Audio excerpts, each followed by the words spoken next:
So, anyways, my mistake. We were talking to Nocturnal. I'm not sure what happened. Some type of interference happened, and he was telling us about his EFED history. He just got started, so luckily we weren't too far into it. So there you go. I'm trying. What did I last say?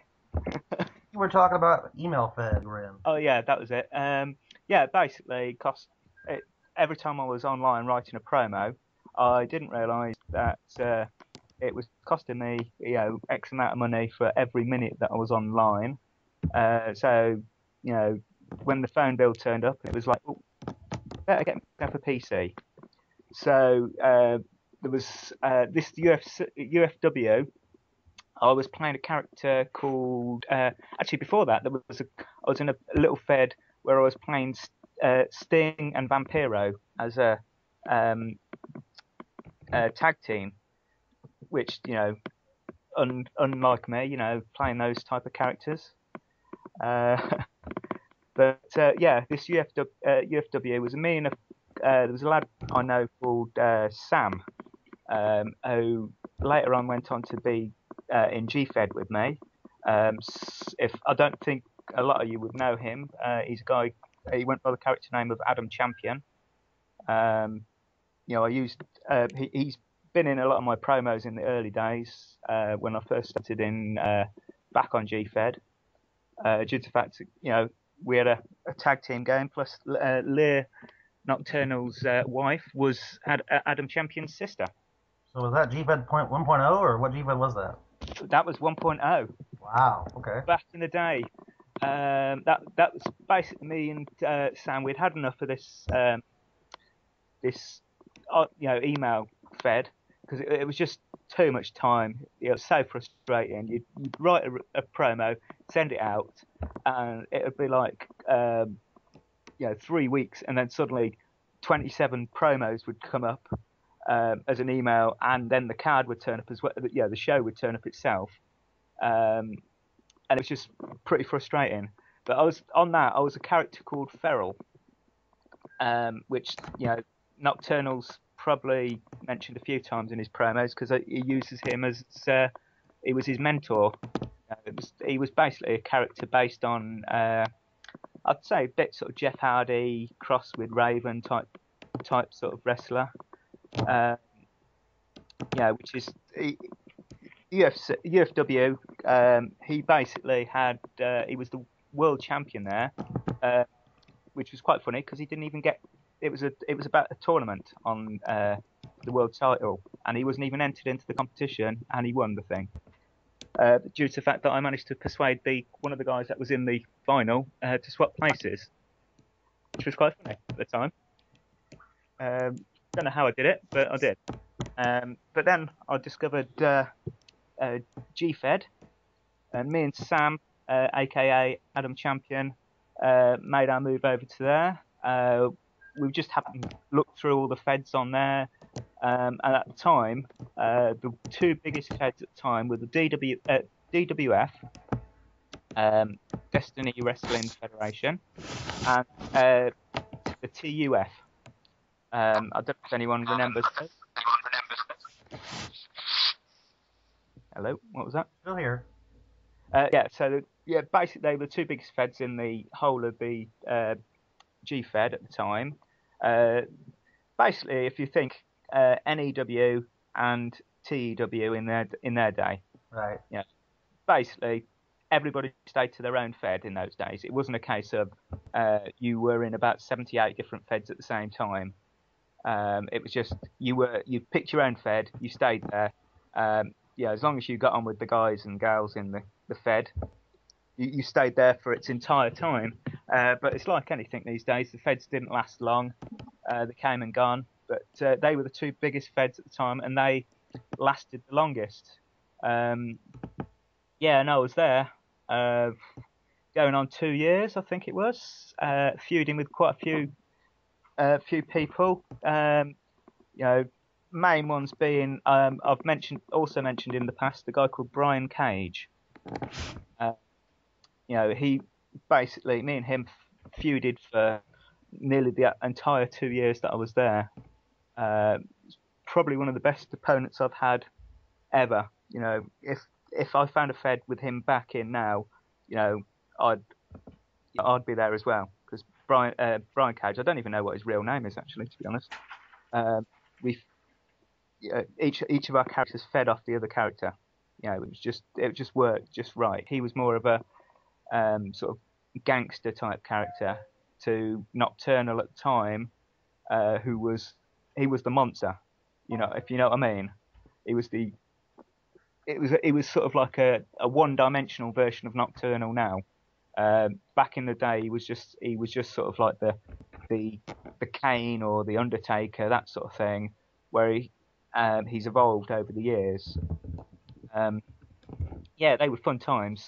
I think I was there about a week or 2 weeks before one of the veterans of the whole promotion, a guy called Ringleader, sent me a PM. He was basically trying to. It was the Triple X or the Johnny Styles of the day. He was the ring veteran, had been there for ever, sort of thing, and he'd done everything he wanted. And he was just trying to help out all the new people. He came to me and he just said to me, I can see what you're trying to do, but you've got to make an impact. So I could have said, screw you and left at the time, but I went with it. I spoke to my friend Sam, who's AKA Adam Champion, another guy that was on and another guy from, I think he was from Argentina or somewhere like that. A guy called Ghost Dog, and we joined together and we formed a faction called Six, who I think Jesse remembers really well. Ah, yes, did many battles with them. Notorious. Yeah. Uh-huh. Now, what years was this around? This was just a rough guess. It was probably 2000, 2001, 2000. Okay. Something like that. Okay, just want to check. So that was quite a long time ago. We ran rampage round the whole entire Fed, as you would do. If you imagine in the time, we were sort of very sort of DX, NWO, but with a dark side sort of thing. Just doing what we wanted to do. We evolved over the months and months we were there. People left. I think G-Dog left first, followed by Adam Champion, but they were replaced by people like, one person, the main replacement that came along that everybody remembers here, most people do, and that was a guy called Deathstroke. Oh, yeah. Everybody, you should remember Tom. Uh-huh. He was basically same as me at the time. He was the rookie that came into the Fed. I'd been there a while, so I took Deathstroke under my wing as such. I joke about it, but we had a good laugh, and we took it from there. And basically, until DWF closed, due to the fact that the owner, a guy called AJ Johnson, not the AJ Johnson that was in the GWA, decided to close the Fed. And the guys that were there, instead of going, oh God, that's the end of the Fed, that's it, we're ending it now. The four key members of the Fed, which was myself, a guy called Dionysus, a guy called Bryant Bart, and another guy some people might remember as a guy called Chris Kane.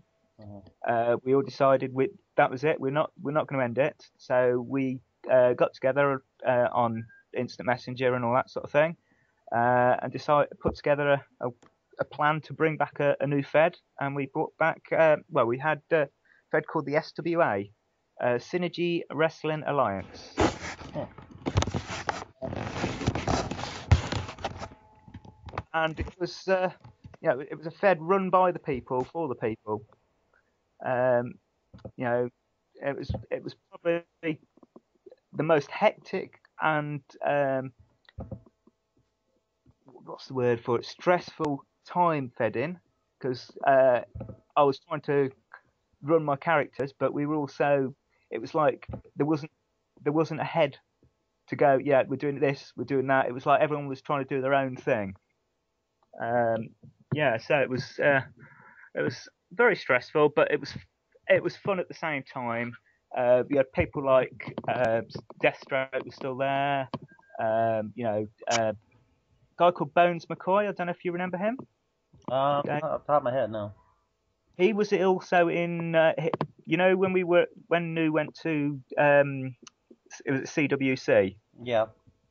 He was in one of the other feds over there, and I was trying to recruit him to come over to us at NEW because he is probably I'd say the second or third best role player I've ever seen in EFED in history, and he would have made a perfect person to help him build NEW at the time. Right. You know what I mean? He played an ex-Navy SEAL character, and I think he was ex-military himself anyway, and he knew all the terminology. Just perfect role player, and knew how to build a story, and help push the new characters along. Just get everything going. I think he's still there, so I'm still working on it. One day he'll be in New. Nocturnal doesn't have the best luck with recruiting people. Yeah. We'll get to that later. Is there anybody still here that I've recruited or hasn't tried to kill the place? Or No, not that I can think of. No. yeah, no. Yeah, so Synergy lasted for about 6-7 months. Nocturnal became the only grand champion in its time. Like the Black and Carrot champion that I knew. Every title that was going. After that was when I found sort of, like I said, Deathstroke became bestest buddies at the time. We formed a tag team and we were going everywhere. After that, when SWA decided to take its final show again, we had a look round for a feds, and the fed that I found at the time it's probably one of the biggest feds that I've had history with. You've had history with it as well, Jesse. It was a fed called the GWA. Oh yeah. Owned by Mr. Falcone. Whatever he goes by these days, he keeps changing his name on different characters. Most people as Marcus Williams. Yeah, that's it. Joey Falcone or Marcus Williams. At the time, unbeknownst to me, I didn't know any. I didn't know any of the background story about him, and at that time, he was probably one of my favourite Fed owners at the time. Knew how to build the character. He let us run with storylines how we wanted to.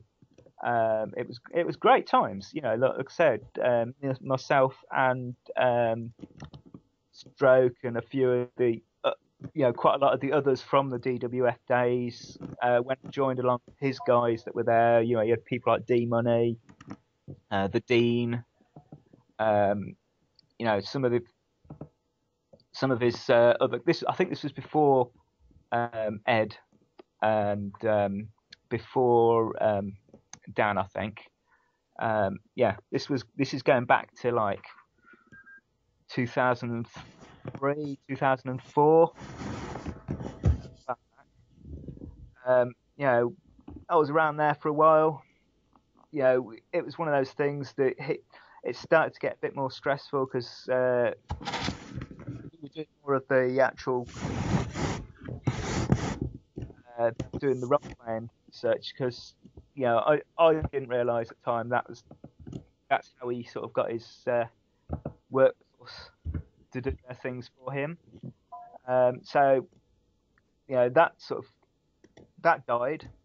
And then lucky old me decided to form a Fed of my own with with Marcus Williams called the ZTW, which lasted about 3 weeks. And it was fun while it lasted, but it was awful. It was just like, no, I want to, because I wasn't Nocturnal at the time. I was a Japanese gangster. I think it was Kenjiro Nakamura or something like that. Some weird Japanese yakuza gangster type. Because I think I'd just seen some Japanese gangster movies and thought, yeah, that'd be cool as a character. So I decided, I want to put Nocturnal to rest for a bit and try something different. Because there's only so much the darkness you can portray without it starting to get the better of you, which I'll come to in a bit. So I was there at ZTW, Zero Tolerance Wrestling, for about 3 weeks. That died, but we left it on good terms. So what I did at the time was I took the core members that were there, and we decided to invade another Fed called W3, who at the time was run by a guy called the Count, who later became it was Deline and McLaughlin that came over to New, their Fed. They came over.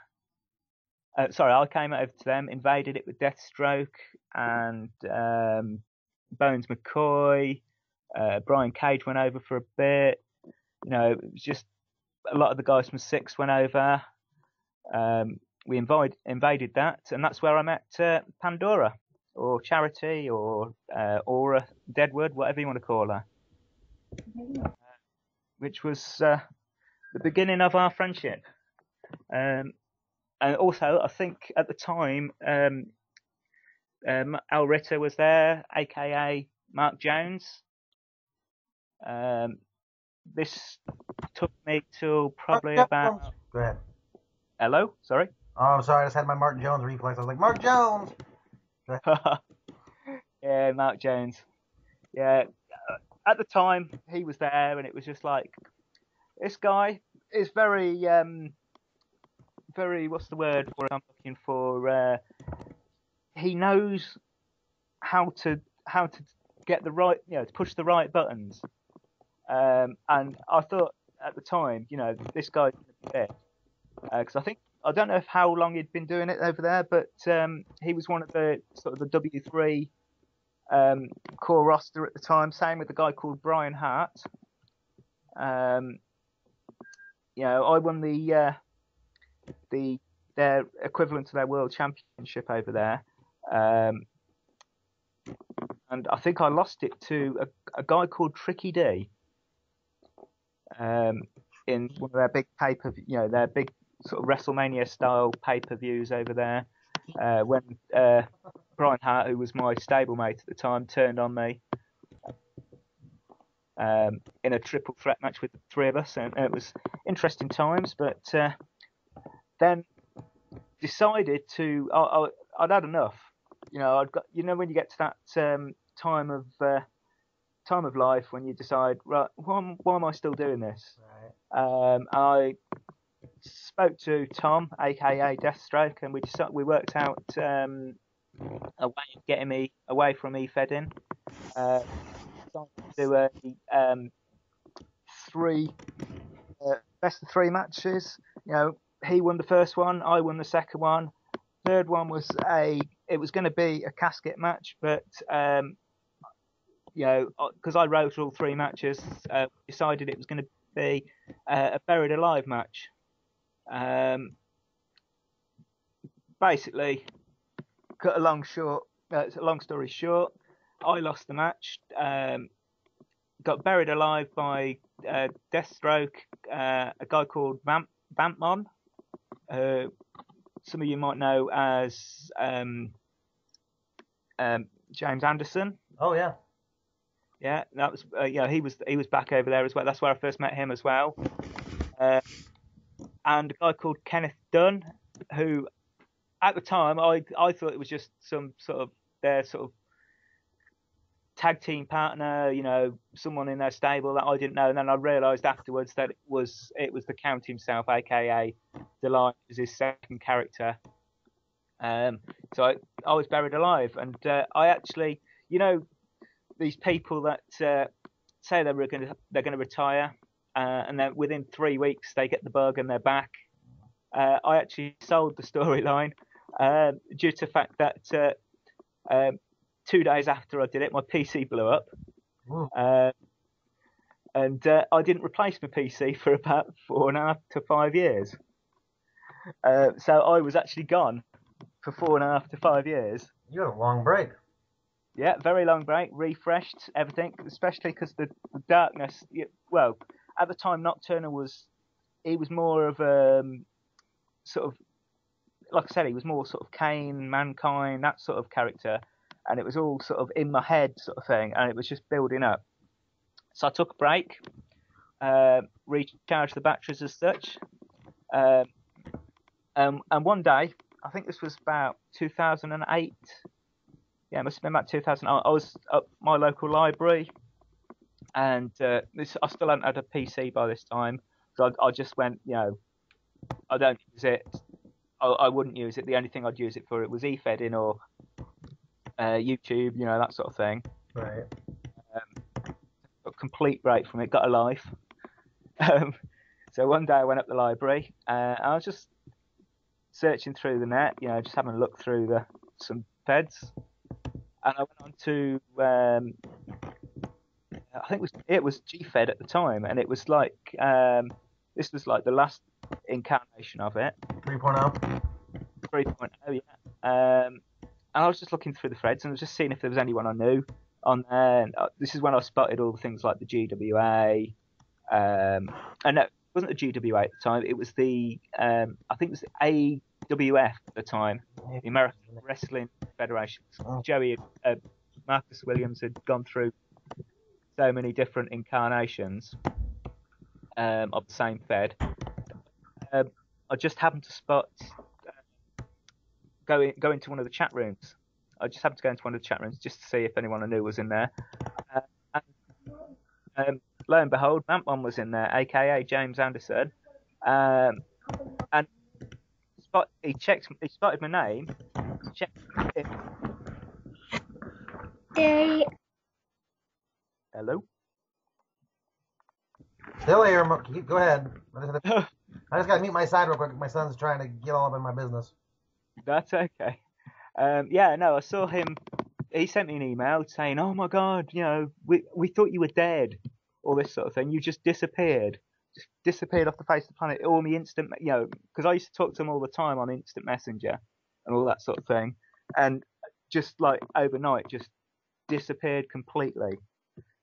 So he was like, "Oh my God, me and so and so and all these different people are in this Fed. You've got to come to this Fed. Come back, please." All this sort of thing. We've got a great storyline for you. And I sent him an email. I said, "Okay, I will come back. I'll try it out. See how it is." I went to a Fed called let me just check. I've got it wrote down somewhere. I can't even remember. It was something like ACW or something like that. Or actually, it might have been the AWF. Actually, yeah, might have been one of those.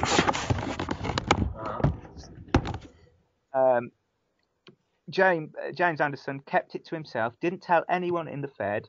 I joined up this Fed as it just come up with like, who am I sort of thing, and nobody knew because I'd completely set up the new ID as well. So that's where the Peering into Darkness came from. Due to I was trying to find a name that nobody knew would guess me from. And basically, halfway there was pay-per-view match going on on their thing, and it was Deathstroke versus I'm not sure who it was actually, but anyway, halfway through the match, the lights go out, music starts, and out comes Nocturnal, and it was just one of those swerves that, to this day, had everybody on the Fed that knew me in total shock. It was brilliant. People like Bones McCoy were still there, Brian Cage was still there, and they were like, oh my! When they were reading it, it was like, oh my God, Nocturnal's back. We thought he was dead. And just within 5 minutes, I got about 8 or 9 emails from people from the past going, oh my God, where have you been? All this, that, and the other. And it was a great feeling to have been missed and to catch up with people that I hadn't spoken to or contacted for like it was about 4.5 to 5 years. So it was the AWF. That was it. It was the AWF. That changed about 3 weeks into me returning. It changed to the GWA then. So I was back in the Fed as such, where it was one of the Feds where it all started for Nocturnal. I'd evolved the character. I'd had 4.5, 5 years to think of some more bits and pieces for him. He went from being just this monster that was locked away in asylum to that was where the whole serial killer side of him. Had a bit of a vampire side too. Yeah, that's where that sort of that came from. That killed his whole family in GWA. Just saying. Say again.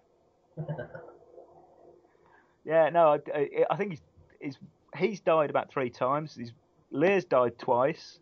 It all sort of brings them back at some point. I think, because he killed Lear, and then I think 3 weeks later started dancing around his lockup with the body, I think. So I was back in the GWA. Also at that time, the DWF reappeared. With people like Ringleader was in it, and Archon, who was another influence for me. They returned, so I was in about 3 Feds at the time. Okay, someone's flushing the toilet. So I was in about 3 Feds at the time. I was also in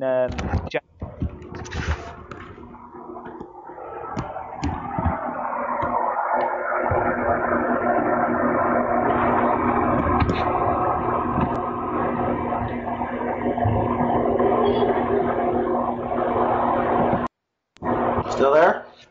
Yeah, I was wondering why someone was flushing their toilet. I just want to make sure you're still there. I stood up and all of a sudden everything went quiet. So I was in the GWF, GWA, GWF, and DWF at roughly about the same sort of time. It was. I think I was trying a bit too much too fast. I'd come back after 4.5, 5 years, and it was getting a bit stressful. I think I left.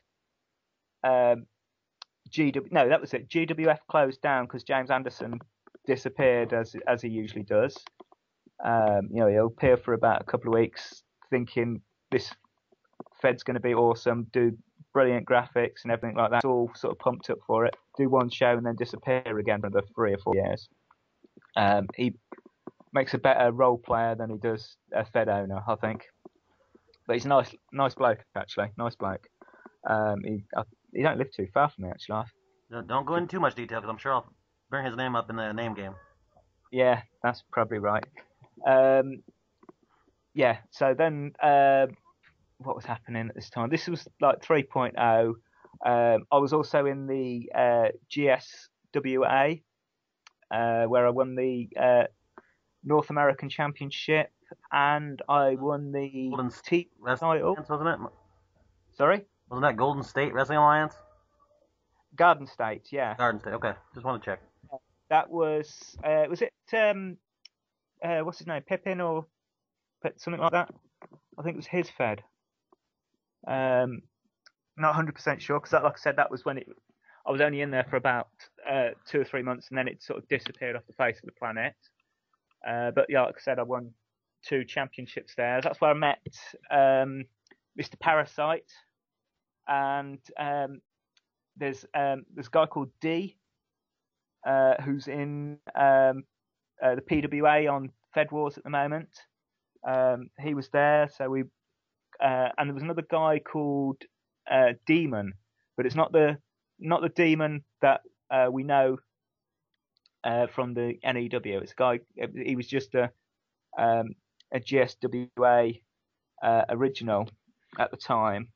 We formed a tag, stable called Ninth Circle, which seemed to do its thing at the time. We feuded with quite a few people. I think I had one match with Mike Park, which I think I lost, but I'm not 100% sure. But it was one of those matches that I can't remember. And then I also another one that I do remember, which was quite funny, was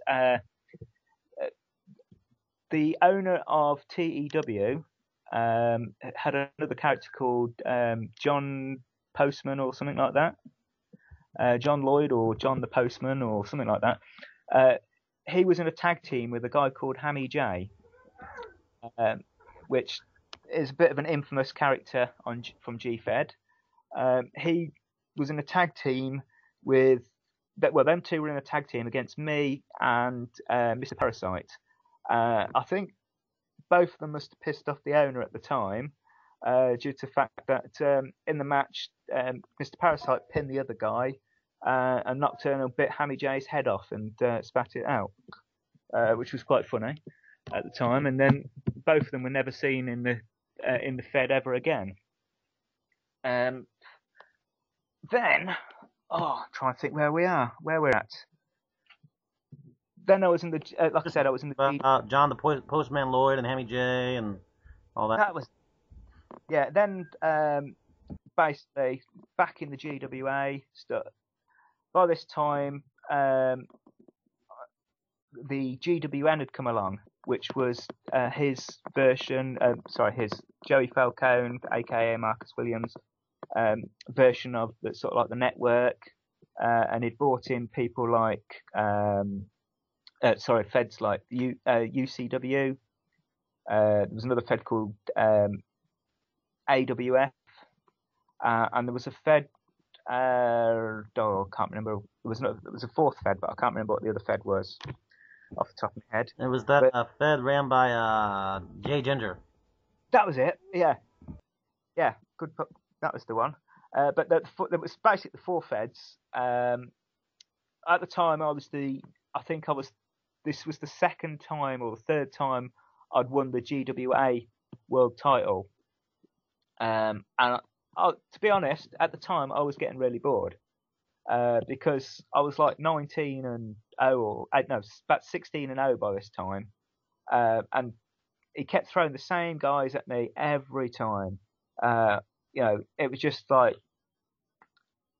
same people, different variations, due to the fact that he didn't want to help his the rest of his. I don't know if that's a bit strong. He didn't know how to help the rest of his roster become better than they were.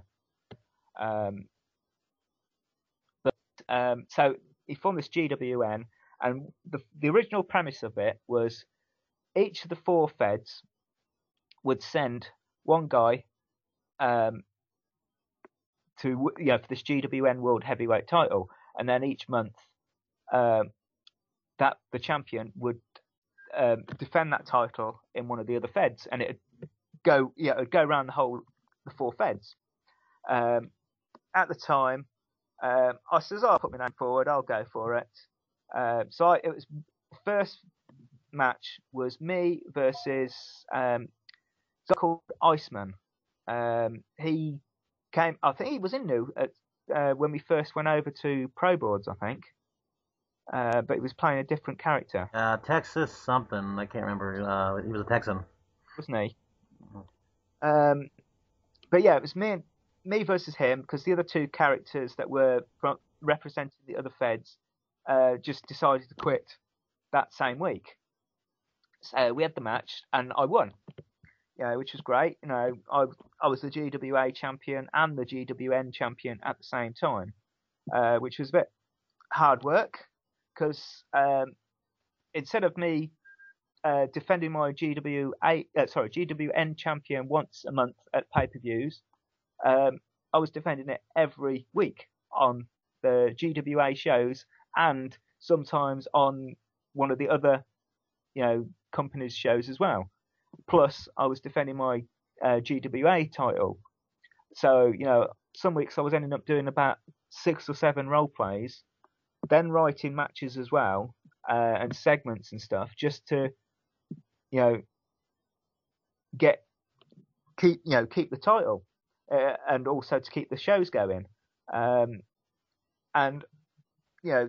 basically, it was his job to actually go out and find opponents for me,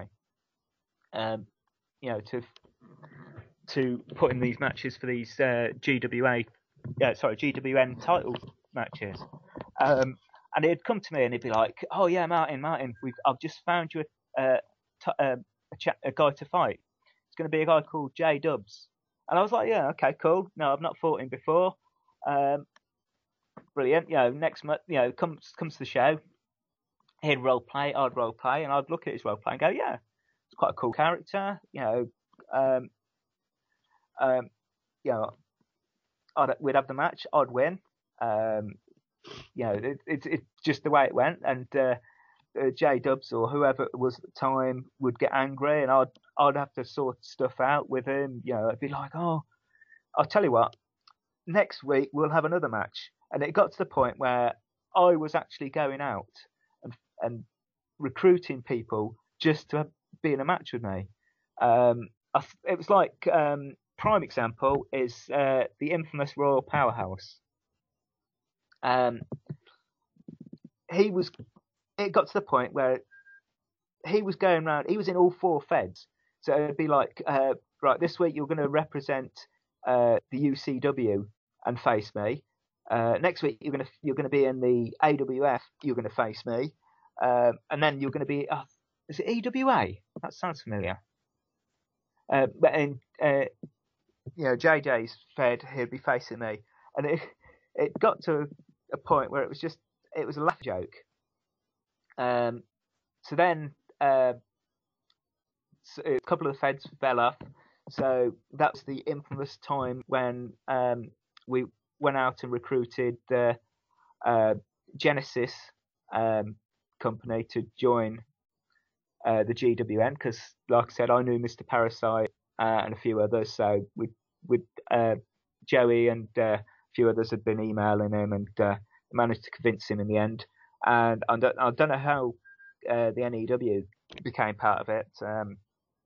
I don't know if he'd sent you an email or. I just kind of joined the GWA. I've been talking with Marcus, and I was in the GWA for a little bit, and I said, you know what, let's bring the NEW into this GW thing. That's basically how it came about. Yeah, so you guys joined up, and this was at the time where Triple X was at his top for his just shouting abuse at anything. Any drama, it's usually him. And it was a time when everybody was defending their own fed. I was always defending the GWA. You guys were defending your fed.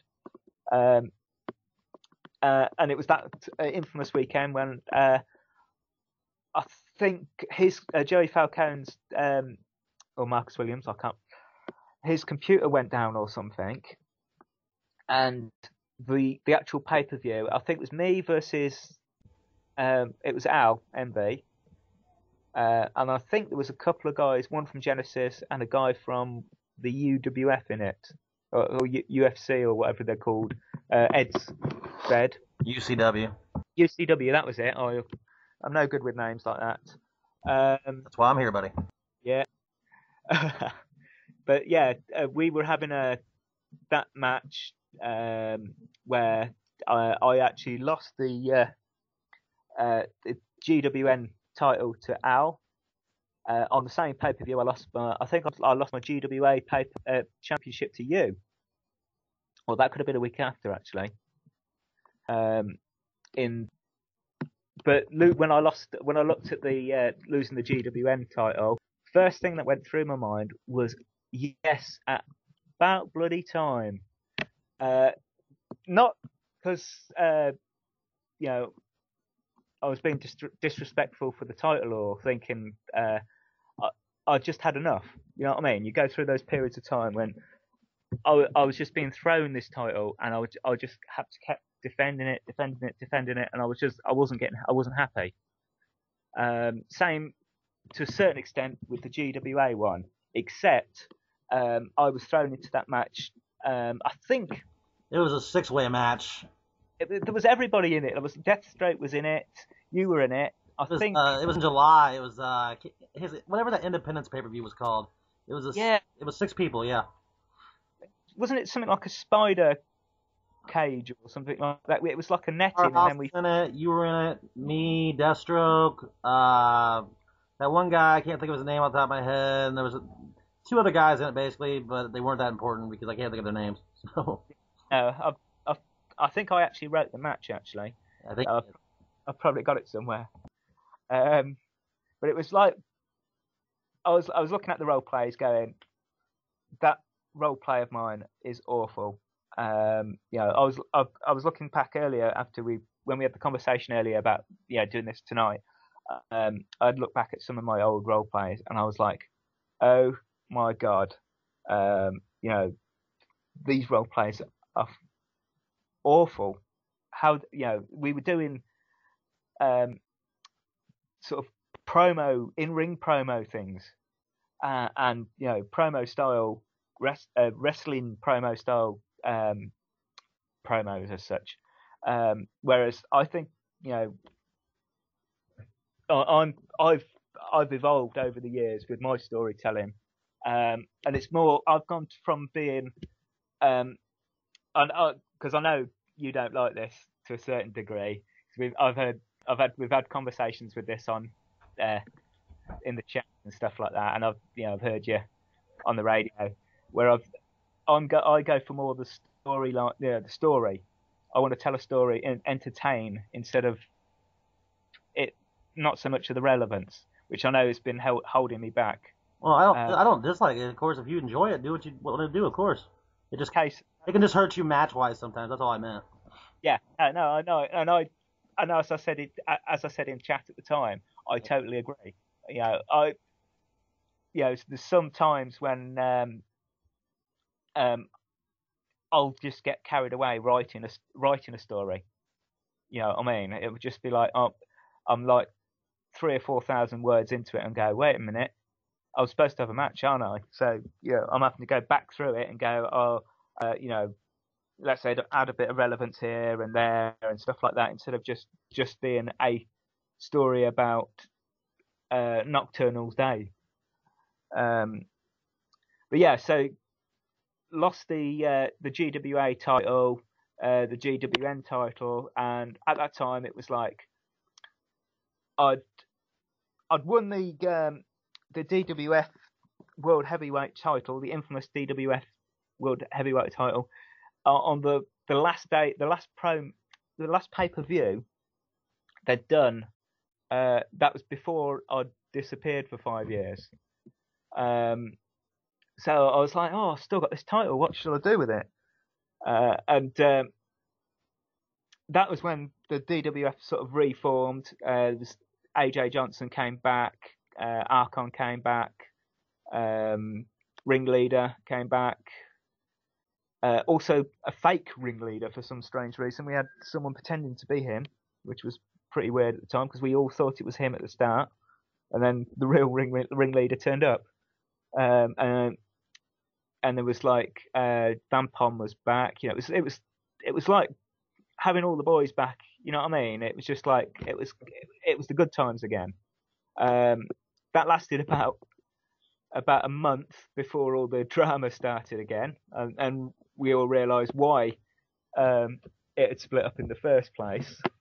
I was still in the GWA at the time, And this was when all the drama went down on the forums over there and over in GFed, and I was starting to see, it was a case of my eyes were being opened to what people were really like, and I think I'd had a conversation with you in one of the chat rooms we used to frequent, and Triple X as well, and a few of the other guys, and I just happened to get a PM, open it, and there was a PM from Pew saying, come on over, try us out. We're not too bad.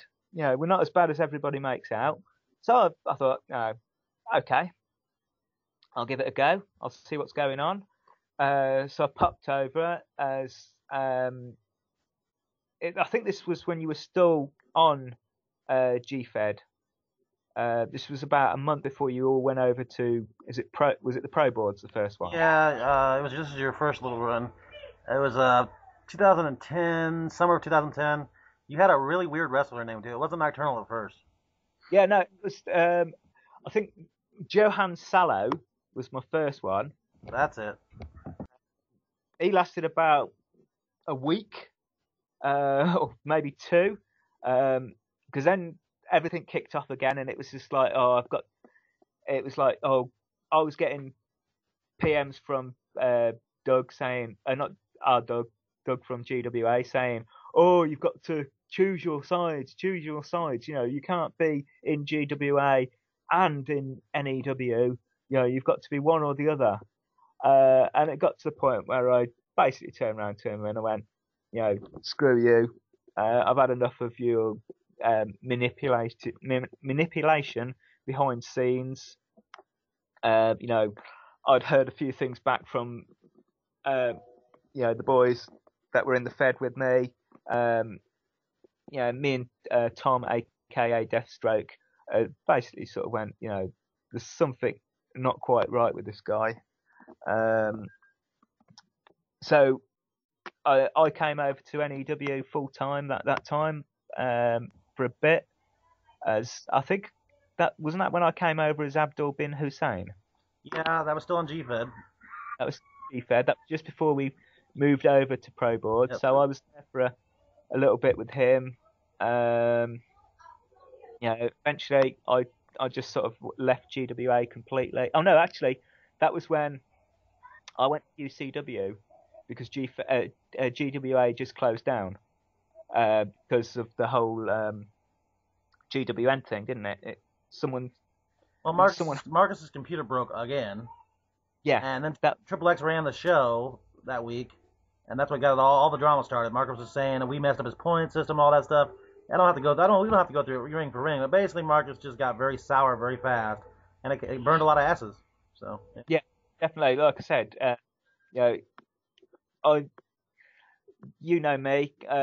It doesn't. It takes a lot to sort of rile me up. There's only a few people on my eFed history which I've had real gripes with. At the time, he was one of them. I came over to NEW. We moved over to Pro Boards then. I stayed there for a bit, as that was when I came over as Johan Salo. Yeah. No, that was when I came over as Abdul bin. Then about 2 months later, you came back as Nocturnal, and you worked against Matt Slater. And you've been pretty much here ever since. Yeah, no, I came over with, I think within a couple of days of Matt. Uh-huh. And I think that was it. My first match was it was the Japanese, was it Kamikaze? Yep, Kamikaze. Yeah, when it was a 4-way match, multi, the Desperado. Desperado, that's the Texas guy. That was Iceman. And I don't remember who the third person was, but you won the match, I'm pretty sure. Yeah, I did. I'm trying to think. Oh, it was Allen. Something Allen. Oh, I can't remember. Was it Marcus Allen or something like that? I don't know. He lasted about a couple of weeks anyway. Yeah. So yeah, no, that was when I came in as Nocturnal. Won my match. this is where I sort of met up with people like Adrian Spector for the first time, like Matt Slater. I've heard about him. You guys. This is where I think. Actually, yeah, when I was Abdul bin Hussein, I was feuding with Ink. Yeah, Doug. Yeah, really good. I think Scout was in there as well at some point. She was thrown in a few matches with him. But then I came back as Nocturnal. Been there ever since, or the ups and downs of NEW's history over the last couple of years. I think it must be coming up to 3 years now I've been there. Yeah, 2.5, almost 3 for you. Yeah. When I was sent over to I was drafted to the PCW brand. Actually, no. At first, there was a different brand before that, wasn't it? It was Collision. Yeah, I think you were on Collision. Yeah. Yeah. You had a long feud with Spectre when it was Collision. Yeah. That was when I had my first match with Jason Seen. Brought 6 back and everything. Yeah, brought 6 back, and that was I was working with Spectre because he was seeing my a Nocturnal sister in character, which was a bit strange writing that, and he, seeing it from his perspective as well. We just got a bit weird. That was when Deathstroke came back for his first. Well, I think he's only running NEW, wasn't it? Yeah. He came into 6. Same with PT. he lasted about 20 seconds after his infamous drunken phone radio show. Joker was there as well for a brief time. Yeah, Joker was there for a bit. Deline and McLaughlin were in there. Judas was in there as well. He was in there for a bit. Deline tried to shut us down. That was fun times because everyone was like going, "He's your friend." No, it's someone I know from Fedding years ago. I don't know him in real life. I didn't know he was going to delete your site. Yeah, which was fun times. It's like, wait a minute, where's the site gone? Everybody panicking in chat, going, "Where's the site? What are we gonna do? What are we gonna do?" And then Triple X comes along, and goes, "I'm gonna sign up for another site." So that was that. Then we all came back together. Actually, wasn't that the time we had 3 brands, or was that later? We ran that, like, I can't remember the name of it. I gave it to Chris Shields for a little bit. Remember? Yeah, that was it. Yeah, it was pretty much just a joke. But we had almost 80 members at the time. We were so. This was early 2011. We were then all charts on that. Then, so yeah. I can't remember the name of it though. Yeah, no, I'm trying to. It wasn't Thunder or something like that, or. Because we even had this was the first time we had used the NEW Arena. I was using that then for this show, but it don't matter. Oh, I know, Uprising, Martin, Uprising. Uprising, that was it. Oh yes, that was because that was when was it Nikki Johnny's? Yeah, Johnny's girl got really big on that show for a little while. Yeah. Yeah, she was the champion of that, and she was supposed to come over to Collision. Yeah. And face me. Mm-hmm. And it was I think I don't know what happened, but she left within a couple of hours after finding out. Didn't know if I scared her off or anything like that, but it was funny. But I was actually looking forward to role playing against her, but we'll never know. Well, we might know one day. So then back to the main roster, we were all together. That was the beginning of my infamous try to get world champion. World championship, or any belt, to be honest. Actually, I think I was supposed to face Al Envy for the Collision title before that, but I think either something happened or he disappeared for a while. I think it was something to do with hospital or something like that. He had a diabetic problem. Yeah, he was. Yeah, he sort of disappeared.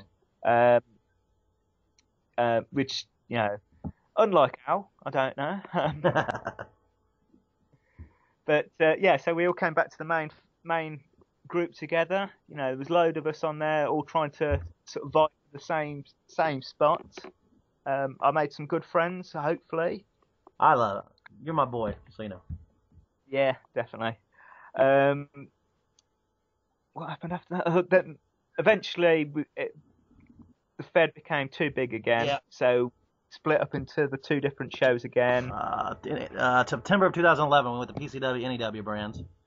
Yeah, and I was drafted onto PCW. Yeah, Pew had to give up some stuff to get you because I had you locked up. Did you? Oh wow.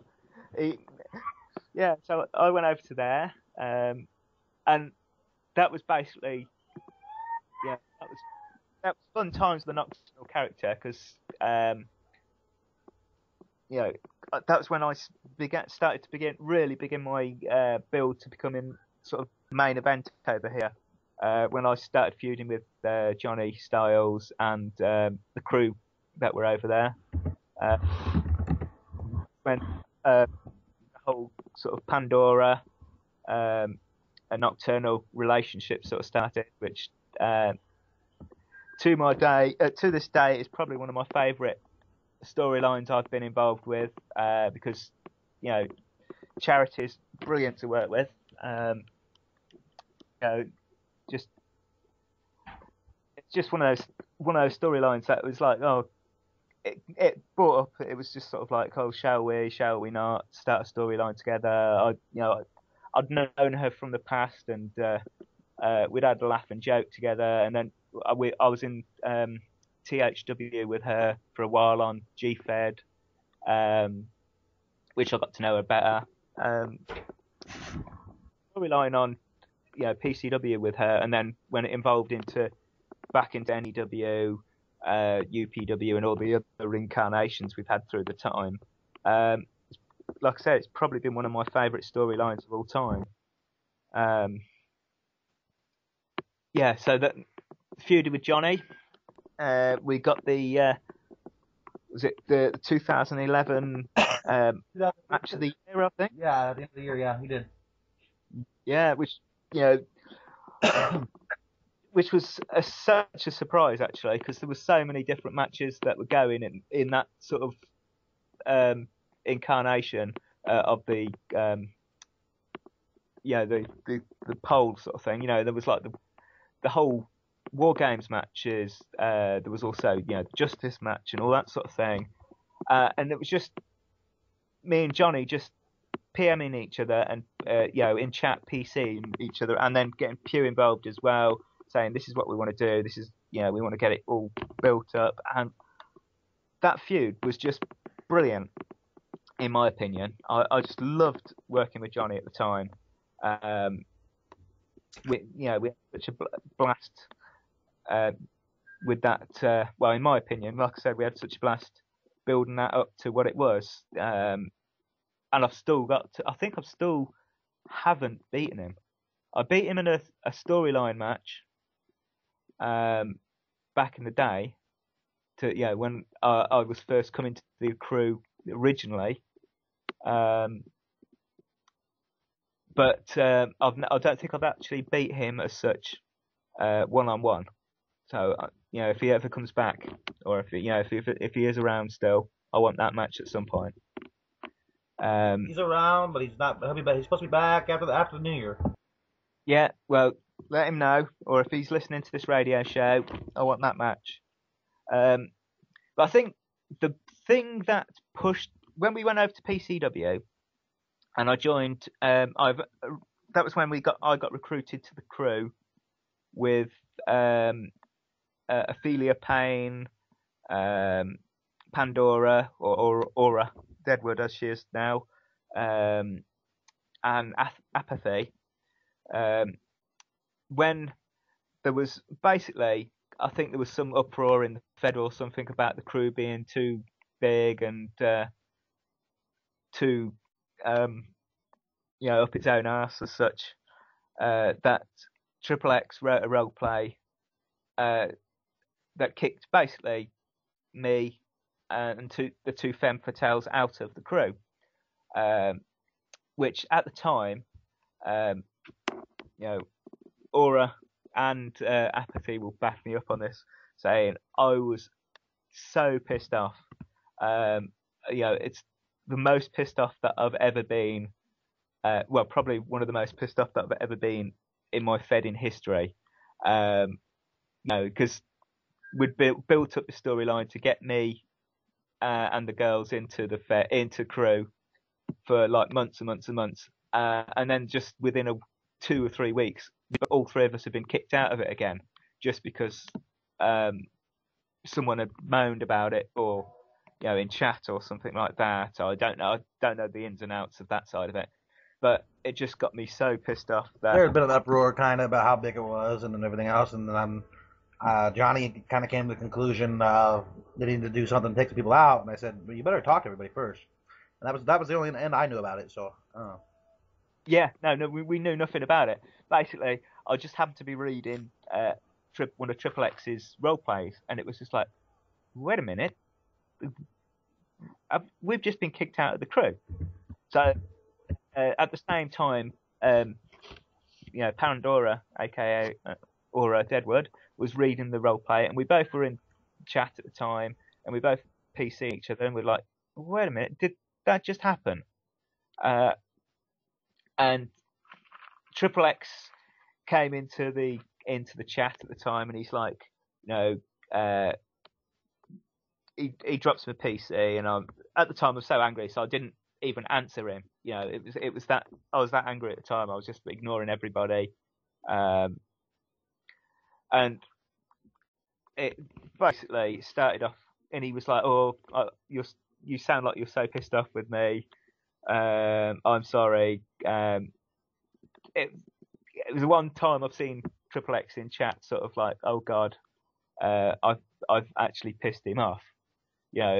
Usually if he's pissed off, if someone's pissed off with him, he's usually like, "Yeah, whatever." I'm Triple X, I don't care, sort of thing.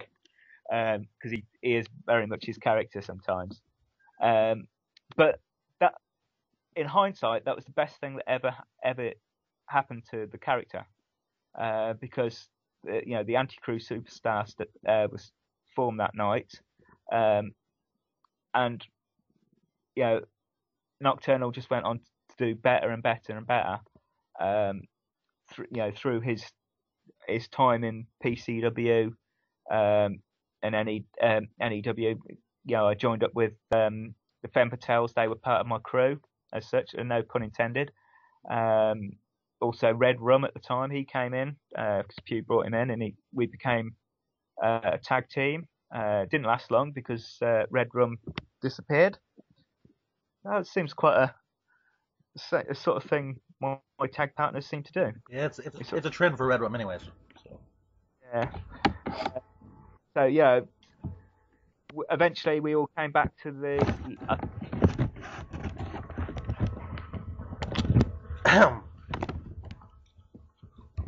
You still there, Doc? You went on your break and Roger took over. Yeah, I had I don't have to go into that, but yeah, I took a break. Yeah, no, you went over. You went on a break. Roger took over, and a lot of us were in the chat one day, and we were all chatting about because at that time PCW was doing so much in our opinion, so much better than the NEW show, because it was basically the storyline of the crew versus everybody else at the time, and NEW just had sort of it was more of a proper wrestling show as such, whereas PCW was like the ECW. We were the sort of like the strange show, the freak show sort of thing, and it was getting people more involved as such. So what happened was, I think a couple of people came together and decided that NEW we'd had had its day. Not the company as such, because you weren't there. We needed to bring up whatever your opinion is. Feel free. I gotta get that. we needed to bring the company together as such, and They were going to call it Evo, I believe. yeah, no, we were gonna be that Evo thing, which I think that lasted seconds. Yeah. Yeah. Someone did some graphics for it. I think Triple X did some graphics for it. And Ryan didn't like them. Yeah. So from the ashes of that, I think UPW was made. Yeah, I took the EW name and rights away from PCW, the whole brand, and then X got mad and upset with the whole graphics thing, and basically that's how UPW spawned. And X came to me and said, just to fill in the gap, Martin, I'm not trying to cut you off. X basically said to me, I'm going to start UPW with Inked. And I said, okay, well, I'll try to run NEW over here at the other Pro Boards. And then after a couple weeks, everybody was in both places. So we said, okay, let's just combine them both. So that's how UPW came about. Yeah, no, because I was part of UPW, and eventually, actually, I was in NEW over there for a while as well. But I think I was using the character from it was pick base from the guy from Sons of Anarchy. I can't remember his name, but I know who you're talking about. Yeah, no, I can't remember the character's name as well. I think I did about 2 role plays there, and just nothing against the Fed itself. It was just I couldn't get anything from that character. Right. So, and at that time I was in UPW. Sorry, those were Ink's graphics. My bad. About Evo. Oh. Those were Ink's graphics about Evo. He just corrected me. Oh, okay. I know it was somebody. It just sort of appeared on the Fed at one point. It was just like, oh, this. Oh. But yeah. Anyway, so I was in NEW. Sorry, not UPW. And eventually managed to win a belt. Yeah. That's the running joke now at the moment that Nocturnal's never won a belt in NEW. He's been there 2.5, 3 years, never won a belt at all. So I won the world title at UPW against Apathy and Vanessa, which surprised me. I thought because both of those are amazing role players, and I thought to be honest, I was going to choke again, which seems to be Nocturnal's sort of thing. He manages to get to the big matches, but then chokes it up and it doesn't happen. So yeah, I became the world champion there. Then I think the last ever UPW match was going to be. It was the wasn't it a Justice or something? It was going to be a Terror Dome match. Yeah. Which was going to be Nocturnal's second Terror Dome match. Second, because he was the one with Slater and Triple X when they did their whole swerve thing. But yeah, I was in that, and even though it's the Terror Dome match that doesn't exist, it was in an alternate universe or something like that. Nocturnal won that one, which was quite funny because then I think wasn't that when AEW?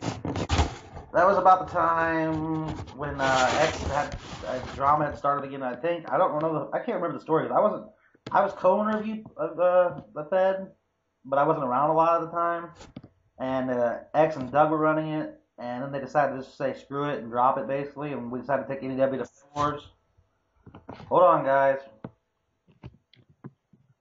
The call's got to come back online.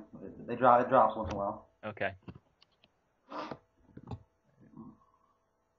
Are we back?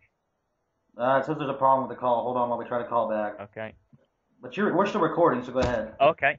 Yeah. So we went to. It was either a short version of NEW, or we went back to. I think it was ACW at that time. Yes, it was ACW, where it was. I'm trying to think who was the original owner of ACW. Because I think, Of ACW? yeah, Slater. no, he wasn't the original owner. Wasn't? I, No, actually, no. It was still UPW, but then it changed over to ACW, didn't it?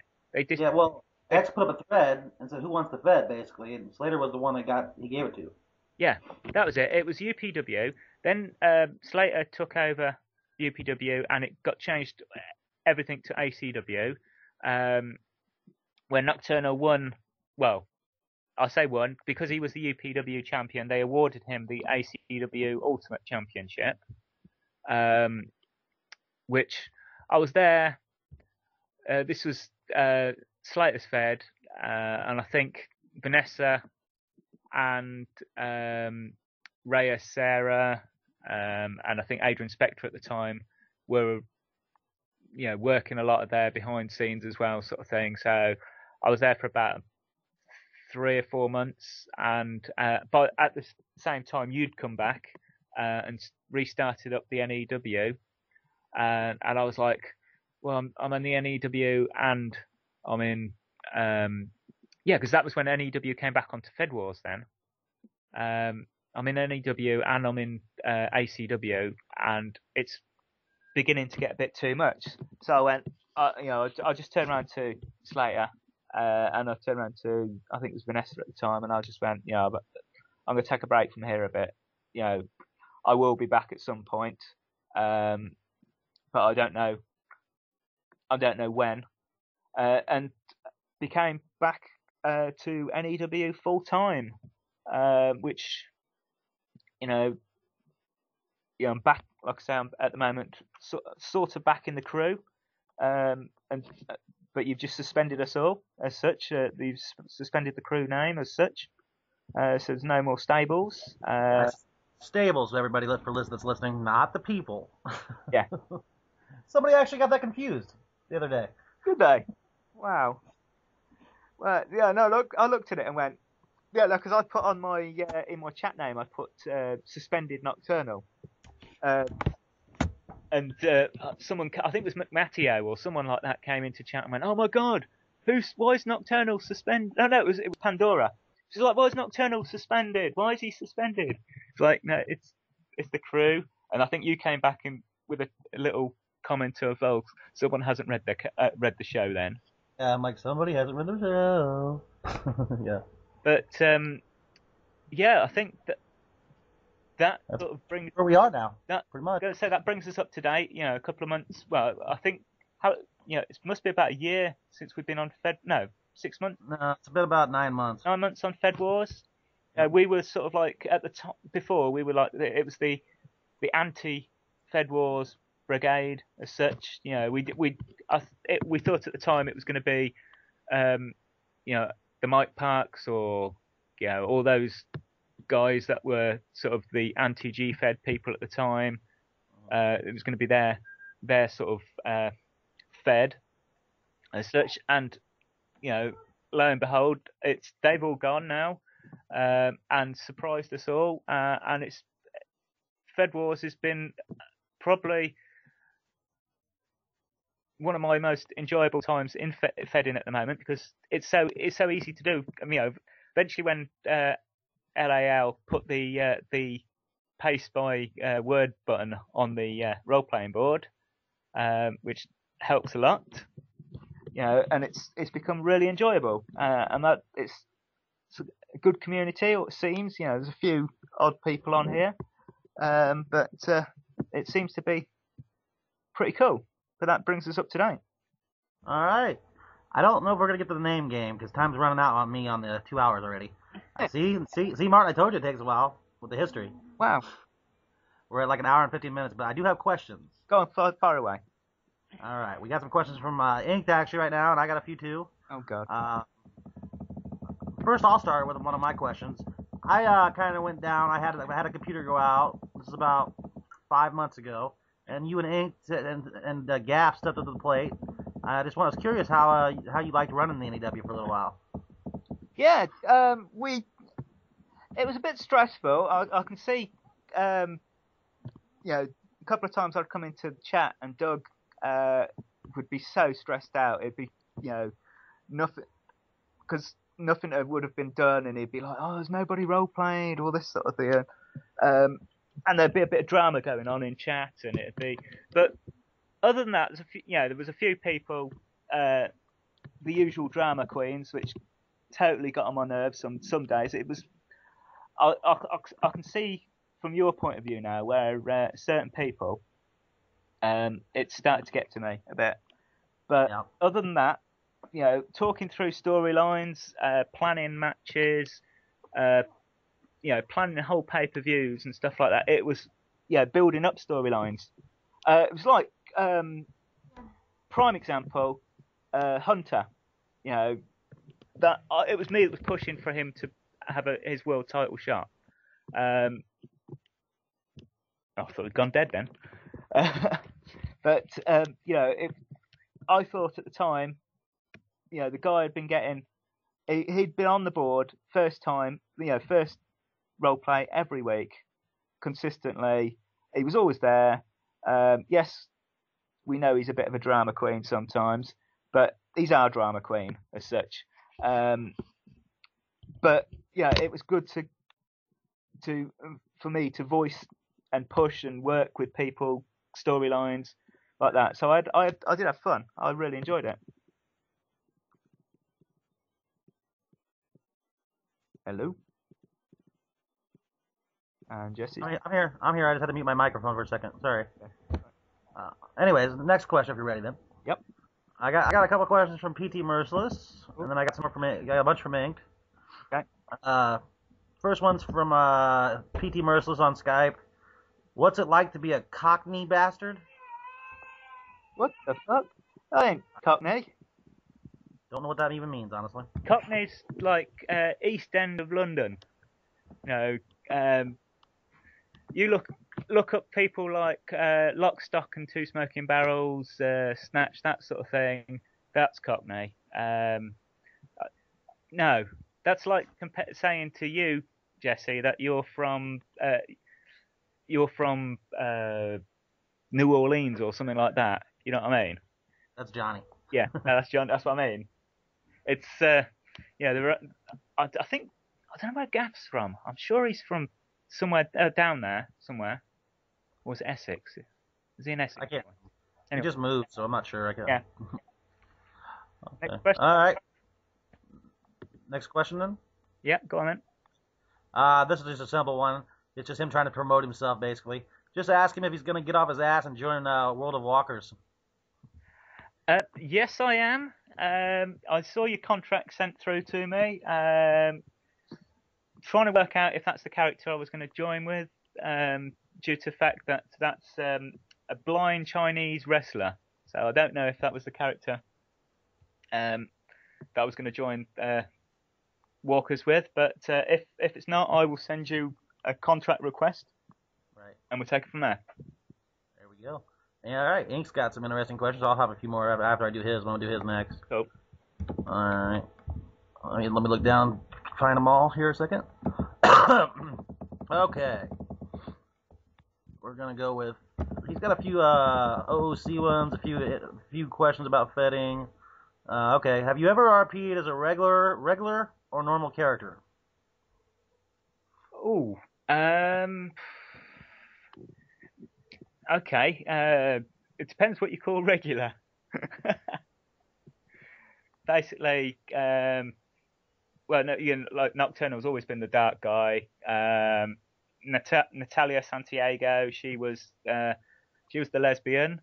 I think.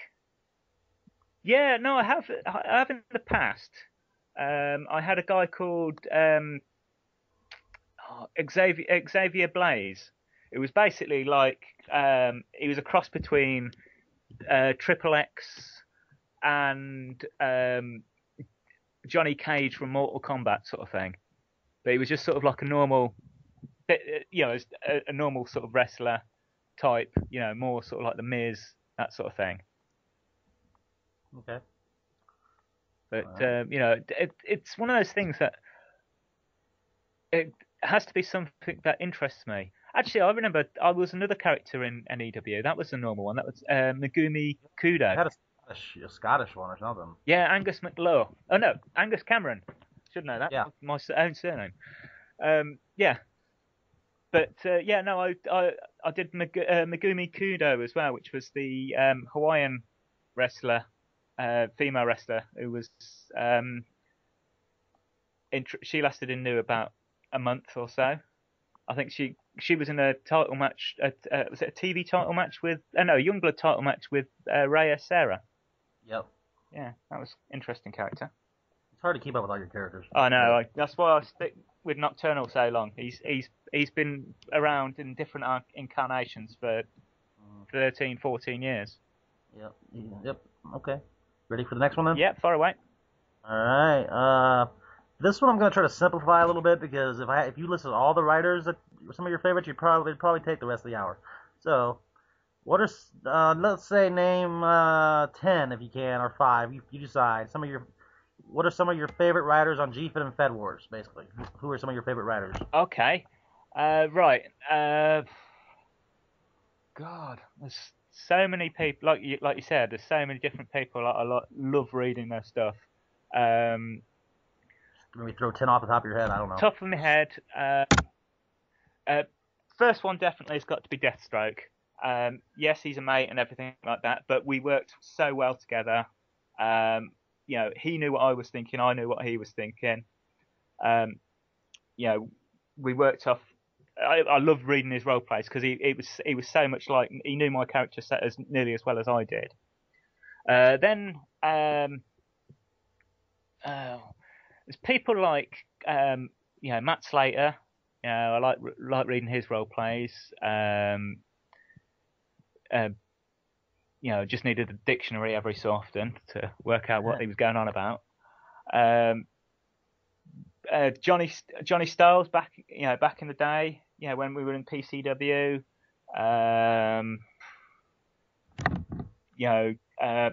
Adrian Spector. I do like reading some of his stuff. Hunter.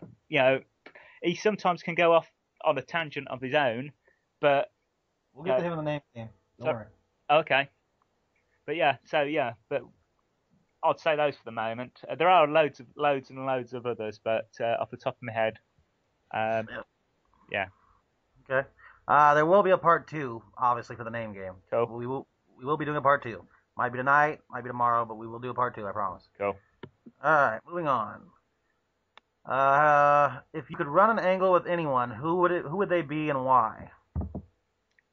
Okay. Trying to think who I haven't worked with. Actually, I wouldn't mind working an angle with Valora. I worked with her for a little bit when I was Natalia Santiago when we were in what was Blair's? La Dolce Vita. Yeah, that's the one. I can't remember what Blair called it in the end. She seems like cool person to work a storyline with. I'd definitely work with her. Also, like I said, this is another person I've forgotten. It was Father Nathan. We've worked so well together the last couple of months. Love reading his role plays. Great role player, especially like I don't know if you when you were on your hiatus. We had a good few going, and there was some great role plays from him. He did a whole Exorcist style role play where he some priest I'd kidnapped and converted to Nocturnal's ways. He did the exorcism on him, and it was brilliant. It was one of the when you read a role play and you could actually picture it in your mind what was going on. It was one of those. That's when it's perfect. That's when a role play is perfect. Yeah, I loved it. I thought, it was. I don't often give 10s for role plays. No, you're like me. You give 9s a lot. I give loads of 9s. But it was 10, and I even left him a little message on there, sort of thing. Yeah, it's great. Okay, and next question. All right. We're gonna go off the topic of your petting career for a minute. Yeah. I got a couple off the wall questions. What is your favorite swear word? Bollocks. Bollocks. All right. In your many sexual escapades, have you ever had a three-way? Yes. Oh, you bastard. Okay. All right. Next question is back to NEW. Does it get under your skin at times knowing that you haven't won a NEW title? It did at one point, but it's, as you've probably noticed, I do mention it quite a few times in chat and stuff like that, and in role plays and stuff like that. But it's become part of the character. Yeah. I've used it instead of it's got to the point where instead of complaining or moaning or whatever, I'll just use the whole thing as a character, as for the character. Like, I don't know if you remember, I don't know if you were here when. No, actually, it was the ACW when they were moaning about they were going on about ring entrances, and I saying they needed to be censored and all this sort of thing because they needed to be only like 100 words long or something. So I basically came back and made my ring entrance about 3,000 words long, and basically then they censored it, and for 3 whole weeks I kept going on about censorship and just pissed everybody off in chat. And I remember. I do remember. I got the tail end of that. I remember that. And it started off, the first night was like, I am pissed off. But the rest, and then for the next 2.5, 3 weeks, I was doing it for fun. And it got to the point where Adrian Spector was going, I think you have really pissed him off. Someone better say something to him. And I had people coming to PC me and going, you're right, Matt.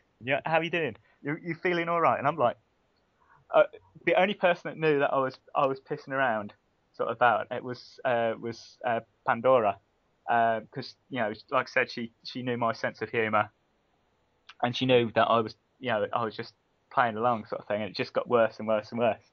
But yeah, no, like I said, with the whole character building thing, with the whole title thing, I just use it and move on. You know what I mean? It's just like one day I might win a title. That's why Nocturnal had to steal the 2 titles the other week. He's going to become the first Blackout champion without actually winning any of the titles. That's his goal. All right.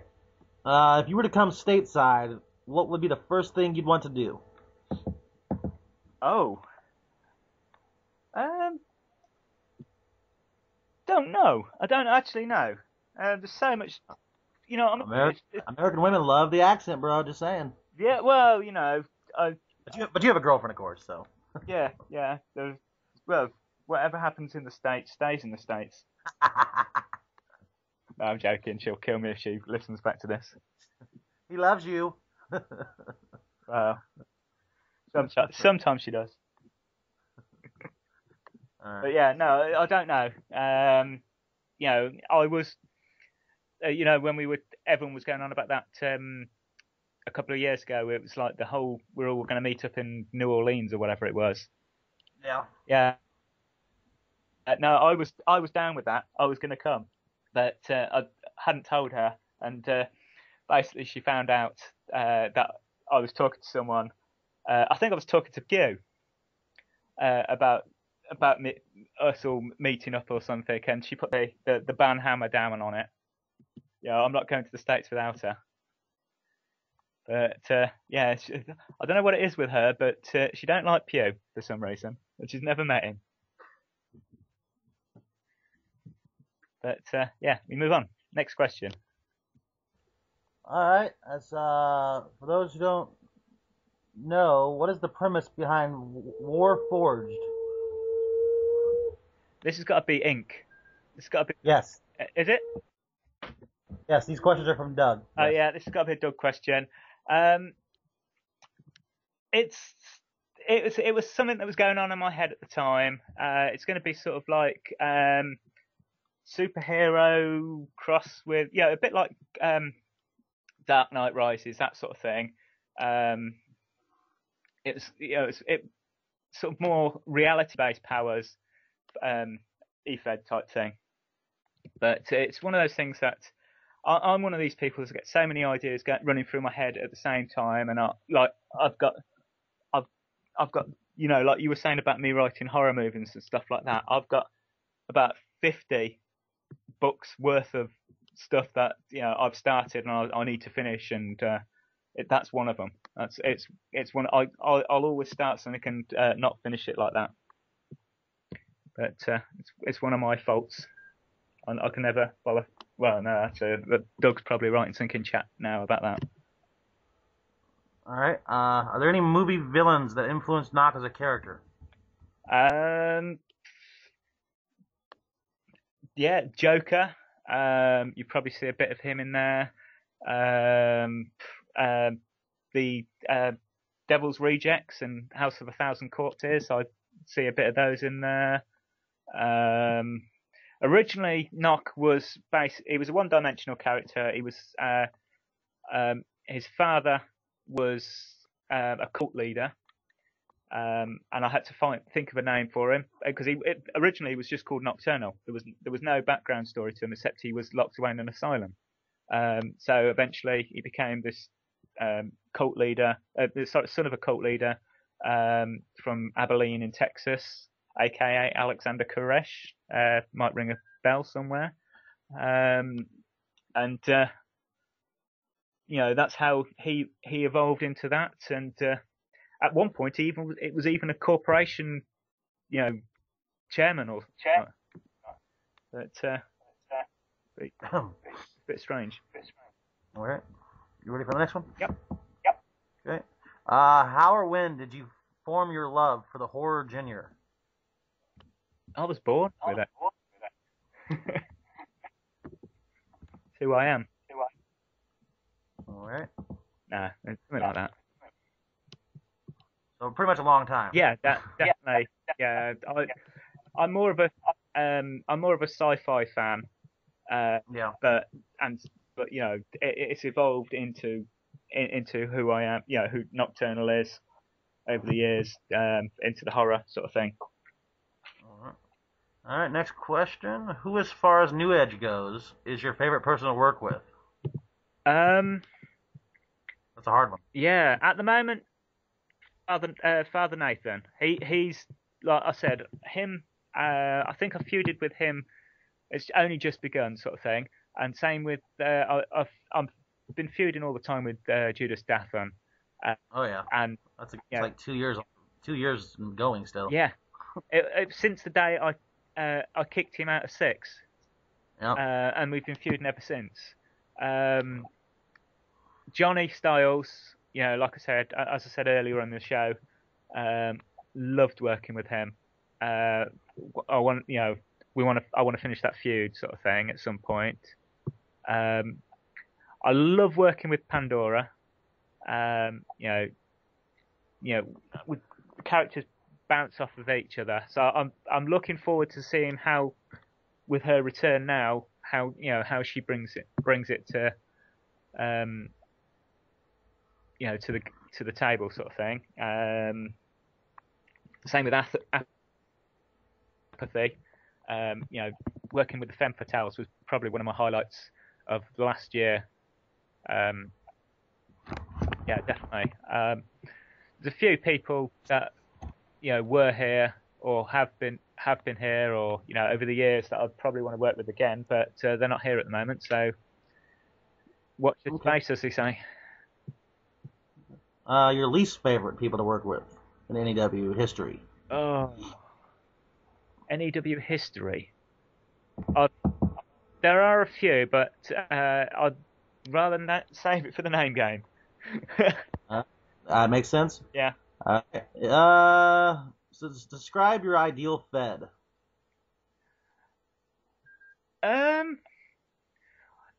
Well, it's a cross between. I know I'm here.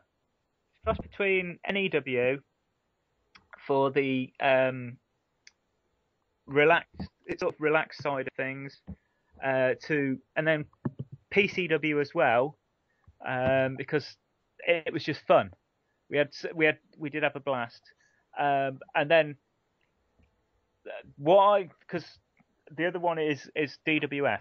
It's my old Fed. It's one of my favourite Feds of all time, due to the fact that instead of going, oh, we've got so and so, these new guys, let's throw them to the lions as such. We'll work with them. You know, we actually had people. It happened with me. We had people come along and speak to us and help us along the way. That's why I was trying to do it when we were here at NEW, when we had people like Jake Youngblood in. We had. It didn't quite work with 6. But there was another one. I'm trying to think who it was. Juice. When Juice first came in. There was. And also when I was working with, back in the day when I was working with Royal Powerhouse, I was trying to help him along, but it worked to a certain degree.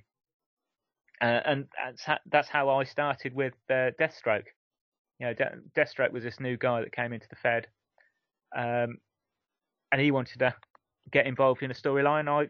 I got him as Nocturnal sort of a not apprentice, protege, and we went from strength to strength. Okay, next question. All right, I was cuddling with my wife. Sorry. You what? Just cuddling, guys. You sick-minded bastards out there. All right.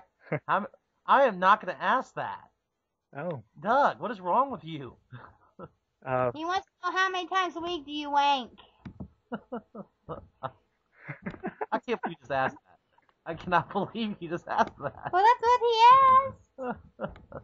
Well, okay, now ask a real question. Martin, should we move on, or would you like to answer that? We'll move on.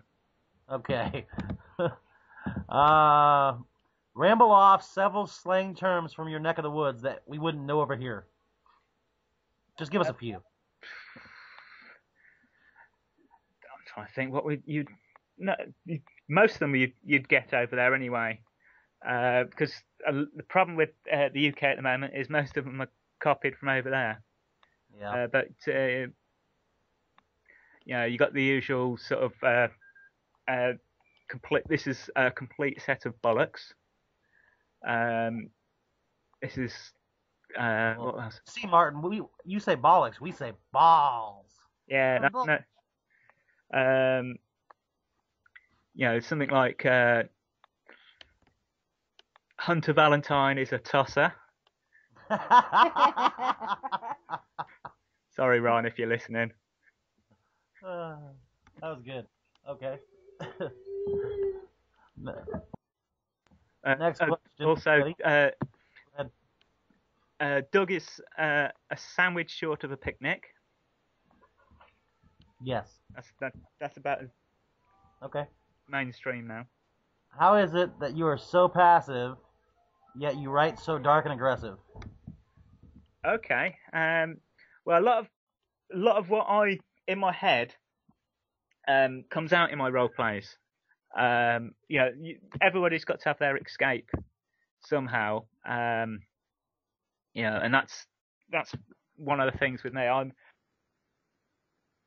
It's like people I work with at work. They're always like, "You're such a nice guy," all this crap and the other. But then they don't, then they read some of my stuff, and it's just like, "Oh fuck, we don't want to mess with you," sort of thing.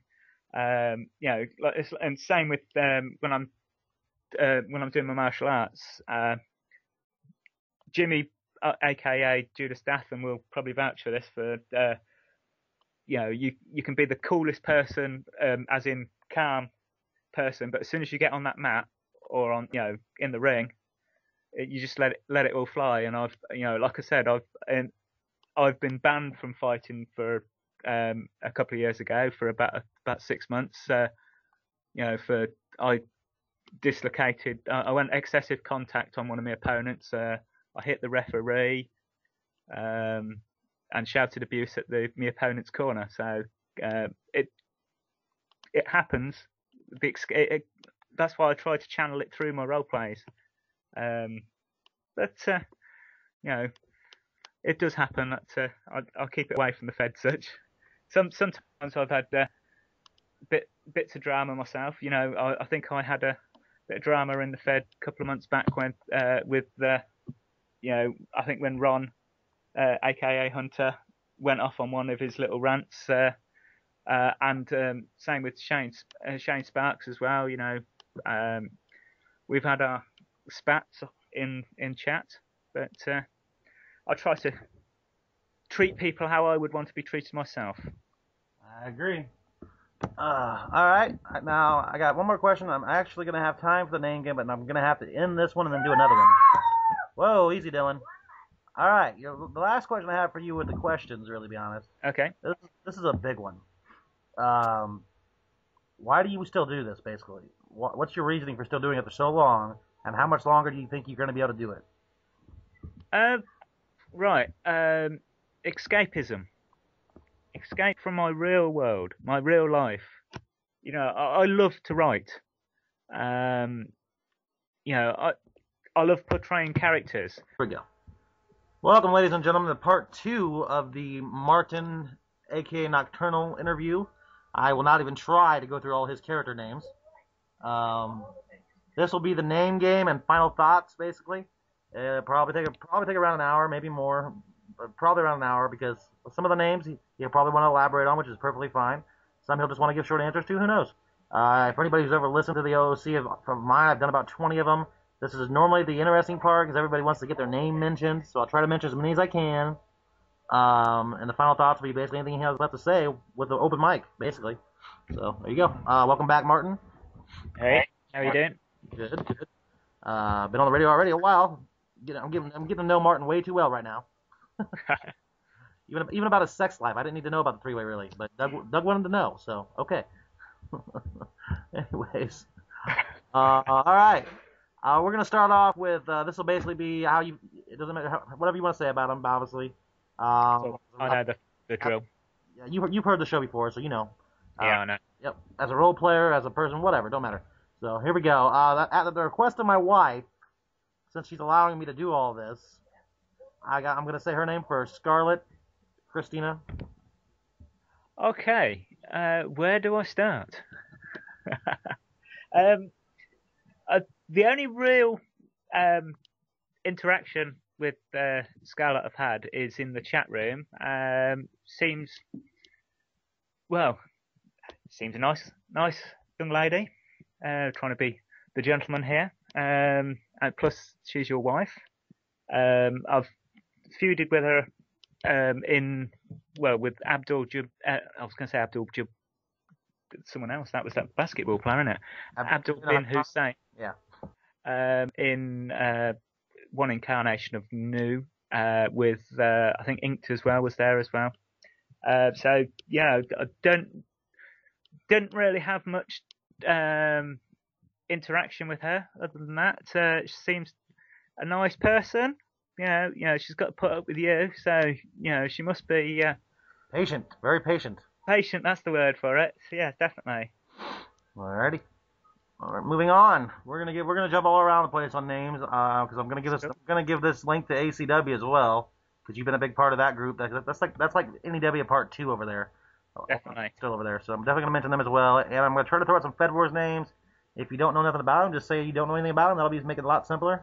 Cool. All right. We'll start off with NEW now. Some names from NEW, the current version. Let's go to Inked, Doug. Doug. Oh. What can anyone say about Doug? Being the most perverted person that I know, and that's saying something. Because I'm best mates with a guy we call the King of Porn, and he's shocked at some of the things Doug comes out with. But he's the most sound, coolest person, one of the most coolest people I know. I call him a friend, real friend sort of thing. Hopefully he thinks the same thing.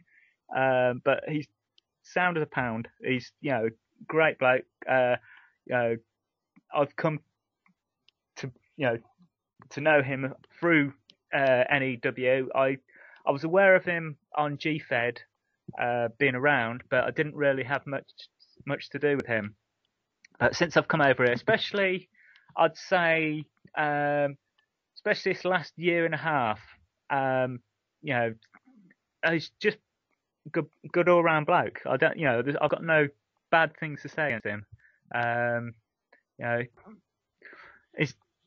He could be a bit strange, but that's how we like him. Other than that, that's like I say, I don't think he liked when I used to call when I was doing promos against the crew, when I used to call him the crew's fluffer. But other than that, it's sound bloke. Alrighty. Keith, L.A. Keith. Oh, he's another one in the same sort of category. Sometimes I read some of his role plays and think, what the fuck? Where the hell is he going with this? He's just he's a space cadet. I don't know where he's going sometimes, but he can be so out there in his own little world. But he'll just come into, like I say, he'll just come into chat, just say some random rubbish, and just disappear. But you'll be sat there for the next hour thinking to yourself, what the hell was he going on about? And especially like this last couple of weeks ago when he came back, with this whole the Jesse Styles Keith promo in the prison thing, and it was just like, that was just a random comment. I think it was either myself or one of the other guys said in chat to him.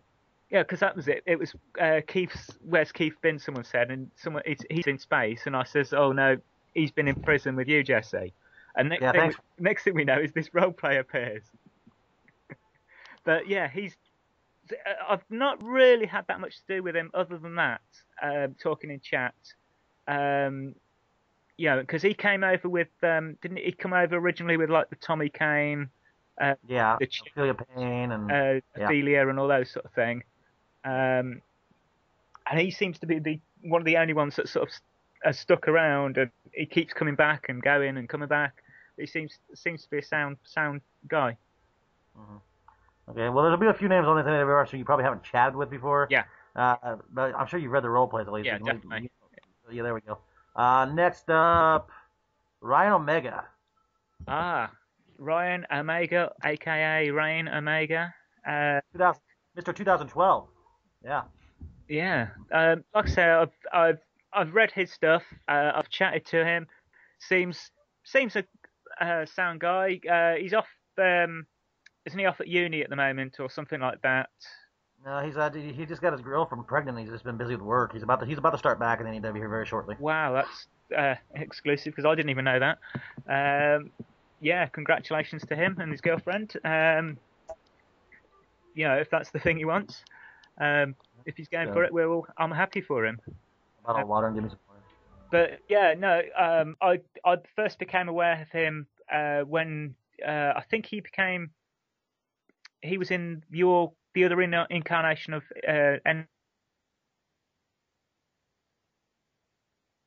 became Rain Omega over there, and I was like, I think Rain Drake Omega.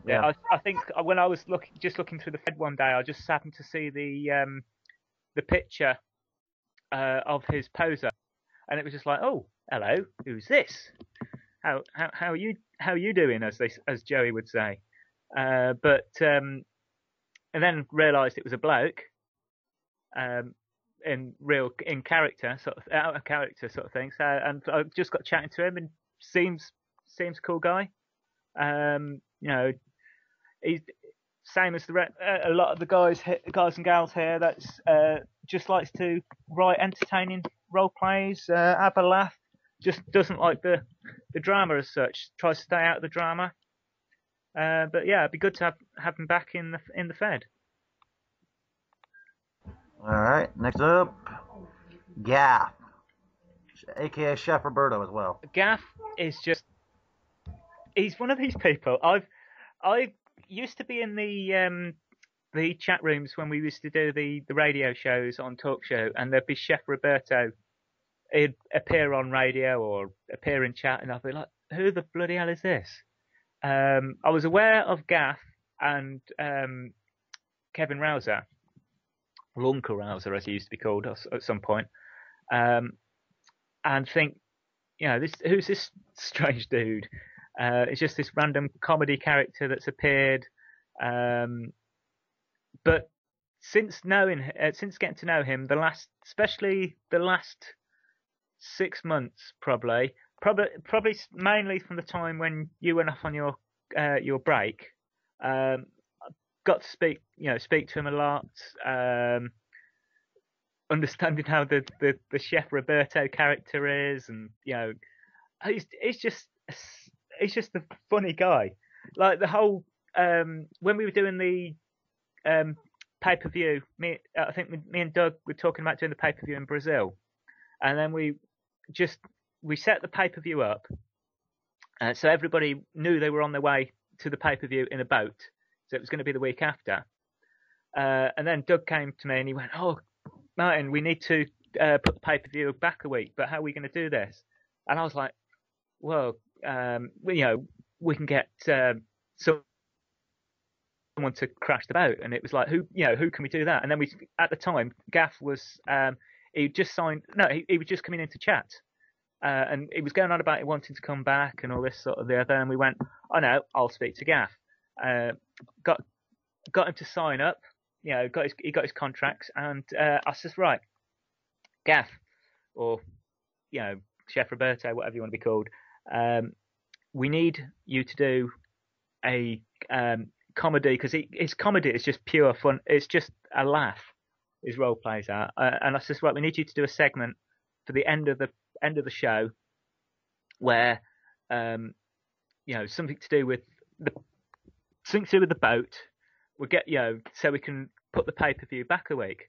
And he says, yeah, I'll get onto it. And like about an hour or 2 hours later, he sends through this PM to both me and Doug, and it's about Chef Roberto crashing the boat, crashing the ship. And I was just in tears reading it. It was just so funny. And I was like, "Oh, this is perfect. This just sets it all up." And I was like, we've got to have him at the pay-per-view, Chef Roberto versus Keith in a comedy, role play-off sort of thing. But I think that was when Keith went off. I think he went off to one of his other feds sort of thing.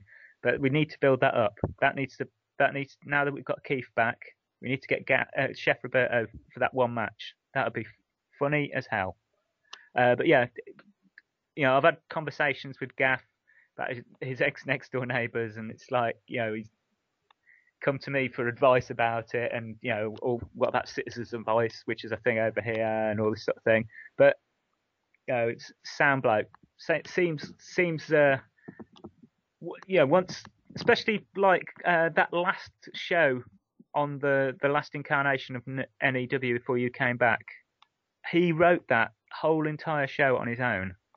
Me and Doug were like, "Right, that's it. We finished." And he was like, "No, we want to finish the whole show. I'll do it." And I just happened to look up on there one day when I came into the forums, and there was like 3 alerts, and I was like, "Oh, he's posted the card." And I read through the whole entire thing. I was laughing my head off, especially when it looked like Nocturnal was going to win the world title in the end. He was going to be the last ever world title holder, and then Chef Roberto comes out and takes it from him, sort of thing, takes the win. I was just like, "Oh, right, that's it. I'm going to kill him." But it was just like, I was laughing at the same time. You know what I mean? It was just sort of like the opposite what I was expecting. But he's a sound bloke. All right. Also, when Gav gets back, he's gonna love Skype. Oh, definitely. He'll be back after the first of the year, because he moved and he's got to wait for an internet connection. So he'll be back soon, guys.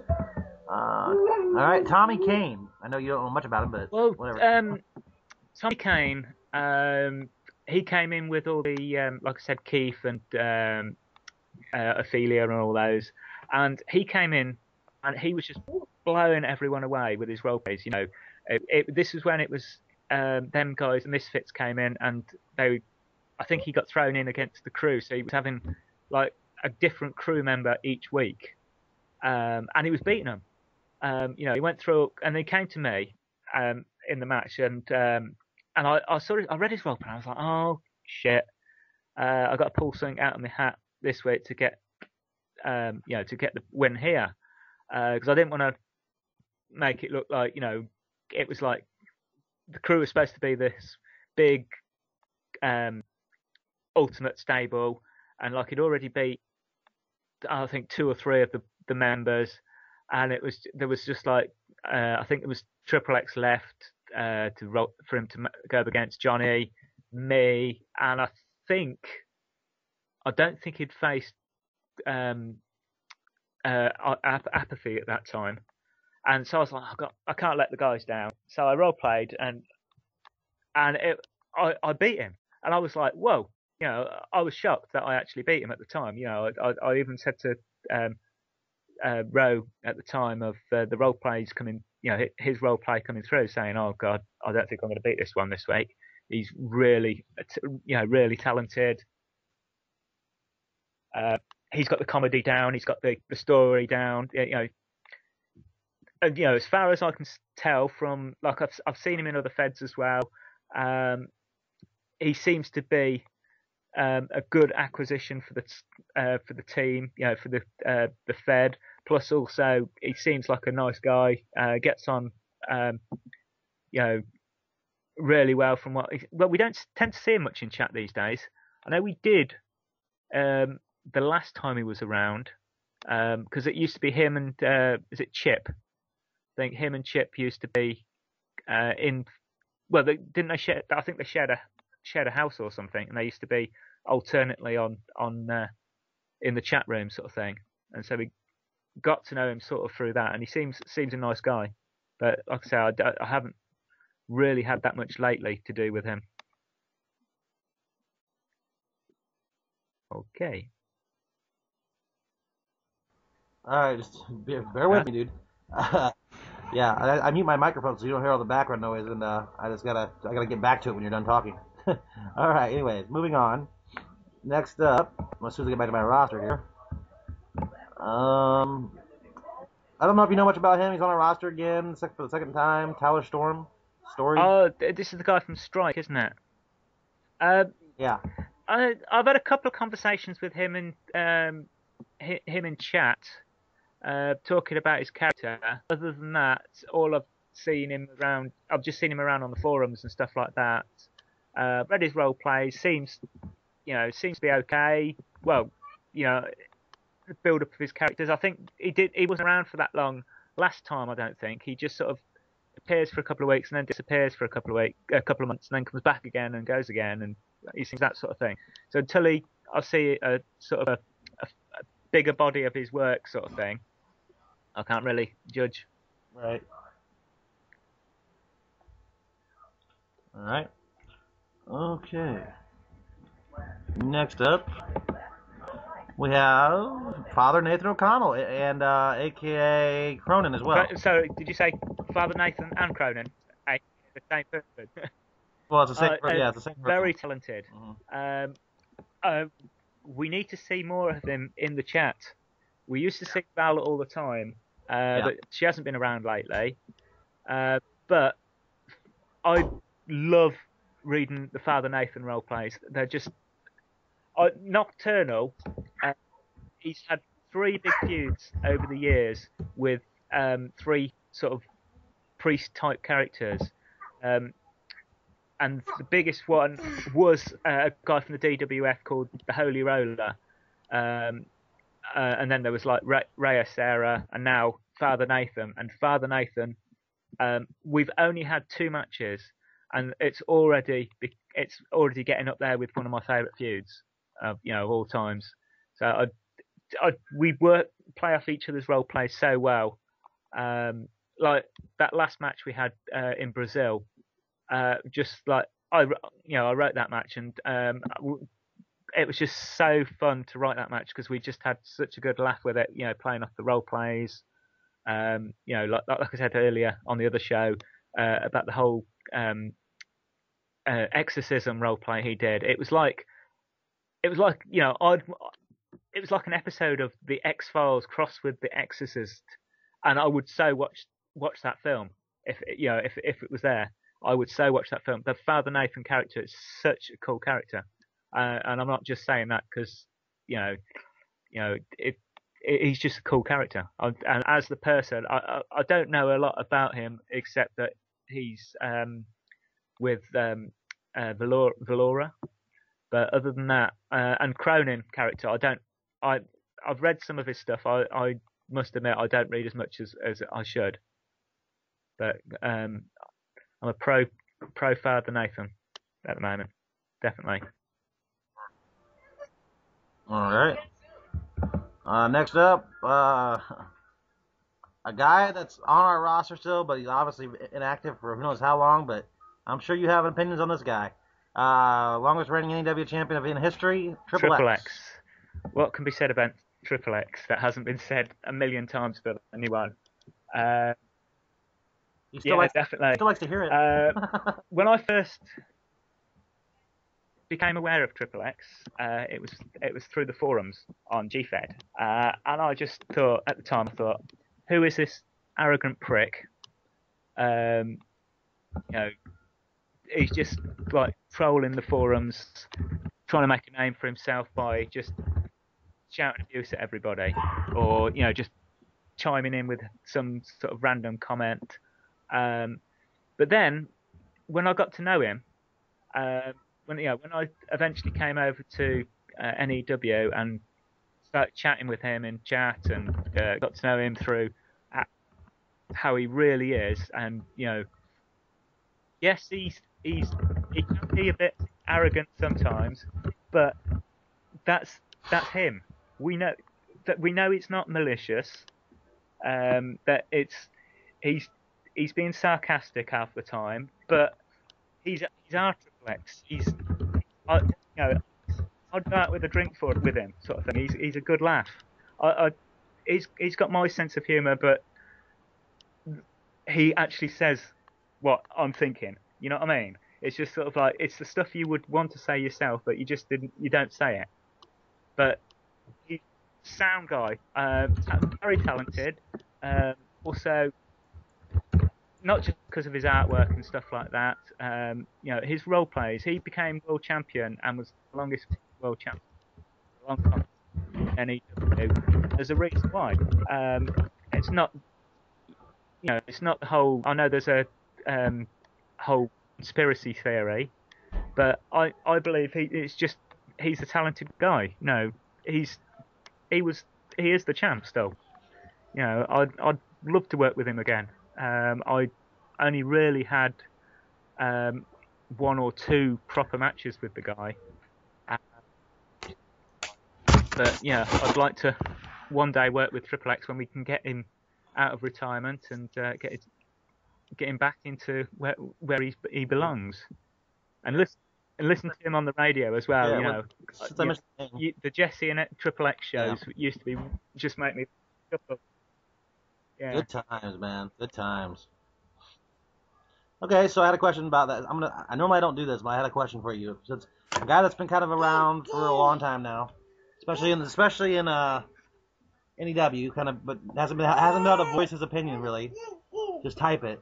The whole Triple X thing when he was world champion. When he was world champion, and people were saying it's because he's the co-owner. And how did you feel about all that? Did you disagree with them what they were saying? Did you disagree?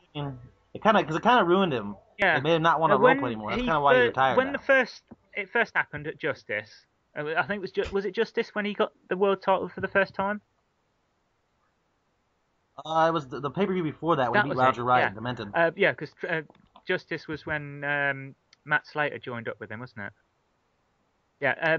At the time, it was just like, okay, because with Roger, I wasn't aware of Roger before I came into NEW, and I when I first had a look around the Fed, and I was like, oh, Roger seems to be the man at the moment, sort of thing. He seems to be everywhere. But then, and I was like, Triple X wins the world title. Yeah, I read the role play, and it was like, yeah, this is an okay role play. But then, when I reread it, and I actually read it, properly read it, I was like, actually, yeah, no, he is very talented. He deserves to win this. It's just it's the way he writes it. It's simple, but it's there. Do you know what I mean? Without actually going into it, he just says it as it is. It's like he's actually talking to you instead of going. Some of the people that just ramble on for hours and hours and hours and they don't actually say anything. He just says it as it is, and right. He's very impactful. Yeah, and it's like some of those role plays about when it's the no words stuff and no words bad and all that sort of thing, or his mock role plays. That's the ones I'm reading them. I'm going, oh my god, has he just said that? Has he just compared so and so to a turnip or something, or whatever? And it's just like that. I never would have thought to do that myself. I was like, oh shit, that was a cool idea. Why didn't I think of that sort of thing? But yeah, a sound guy deserved the title. Yes, I could see he got jaded when every time he'd come into chat there'd be someone moaning about it, or there'd be someone on the DB moaning about it, or it'd be on the radio show. There are certain people that did voice their opinions, saying that yes, he was the co-owner, why was he the champion and stuff, this, that, and the other. But it's the best role player at the time. Yeah. At the end of the day, he was active as a co-owner. Yeah. So, yeah. All right, I just want to get your opinion on that for a minute because you're a veteran, so I want to hear that. See what you thought on that. I've been a couple of things I might all of a sudden think to get in my head, be like, I want to ask him about that while I have him on the radio. So, okay, moving on to the next name, if you're ready, sir.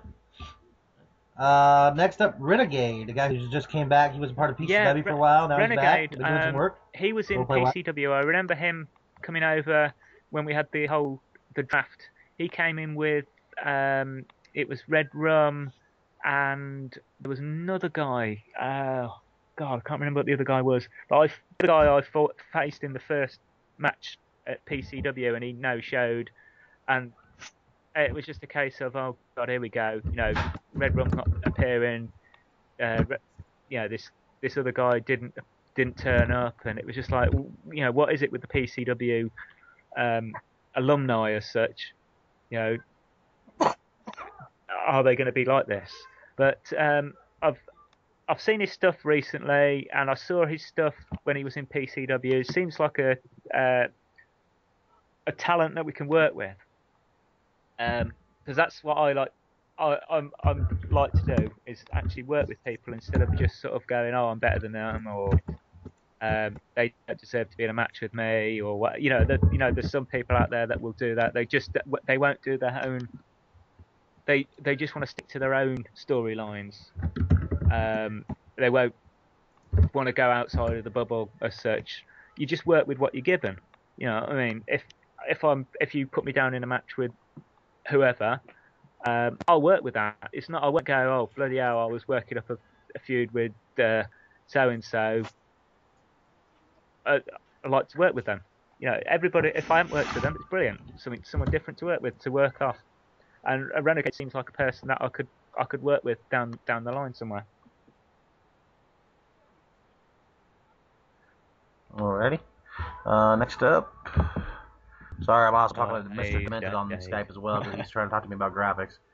So, yeah, I will get his name here in a minute too. But next up, I'm trying to go in order a little bit. I already talked about her. Blair Buchanan. What can I say about the diva, the drama queen? Blair. Well, I will put this out there now. The original reason I left NEW back in the day, there was two people I was in chat with, and they just started randomly having a go at me. I don't know if it was their sense of humour or what, or one being Hunter, and the other being Blair, and they were the actual reason I left NEW in the first place. But said that, when I've come back, when I came back, yes, Blair is Blair. I've had my sort of ups and down conversations with Blair, and sort of I can sometimes be a bit short with him, but it seems like a nice guy, but he's in his own world, his own bubble, which I can understand. He's got a real life, an outside life that comes first, and but does come with complications, and is quite a bit of a diva, but seems like a sound guy. It's one of the people that I'd probably, I would I would try. I'd be a friend, or not a friend, an acquaintance outside of Fedding. I've got nothing against Blair. Hopefully, Blair's got nothing against me.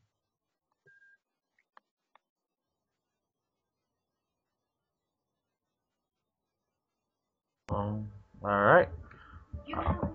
Next up. Yeah, no, he just came back again. Lucas Williams. Lucas Williams. Last time he was here, talking about character development and all that sort of thing. Seems like a guy that wants to learn and wants to become part of the Fed. Wants to make a name for himself. Doesn't just want to sit back and just be the Joe. Jobber guy. Just wants to work with someone with a storyline. And it's like when I first formed. I was one of the guys that first formed Six back in the day. That's because someone like myself at the time came up to me and sort of tried to help me.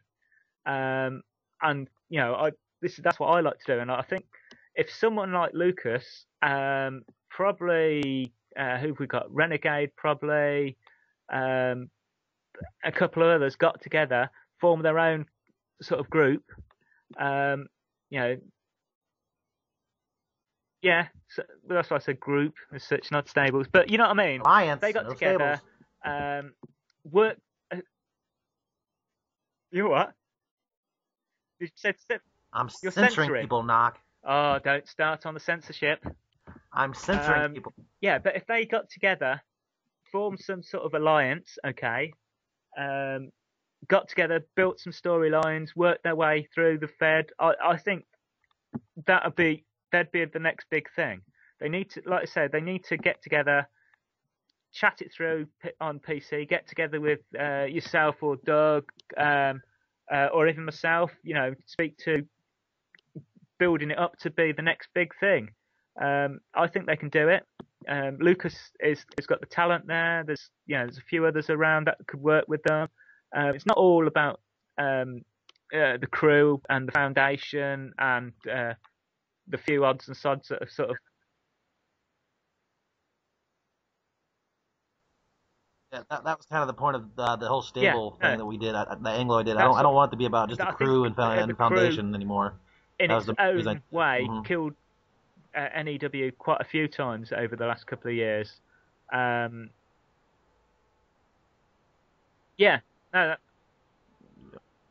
becomes like an NWO thing all over again. It was fun. Definitely, fun while it like, lasts. Some stables. Sooner or later, you got to be like, okay, we got to branch out and do something different. It's about it needs a fresh air, a bit of fresh air into it, sort of thing.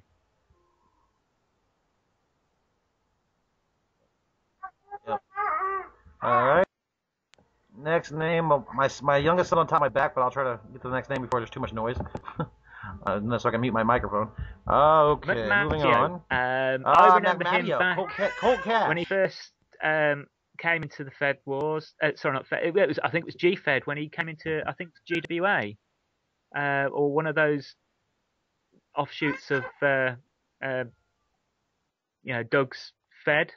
And I remember the first I remember him of him is in a radio show, and there was Doug, I think it was Doug, Deathstroke,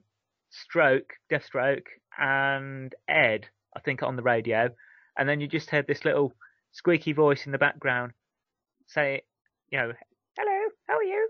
It was just like McMatteo. It was like, I don't know if he was like 12 or something like that, and he was just like trying to get his word in edgeways with like these three guys that are all sort of like late 30s or whatever, how old they are, late 20s, early 30s, that sort of age. And it was just so funny. And it was just sort of like the way everybody suddenly stopped on the radio, and it was like, is there some strange person on this radio show, and what's going on? And then he's sort of evolved through the years. He comes into chat now recently since he's re-signed up, and the kid can talk. It just goes on and on and on and on. He's a sound guy, but come on, nobody's answering you. We don't want to talk, but or we're doing something else. But as Doug would say, yeah, it seems like a sound kid. He knows he's more intelligent. He seems like quite an intelligent young lad. We've had our conversations on the chat about like things like the gun laws and stuff like that, and we each have our own opinions, and we won't.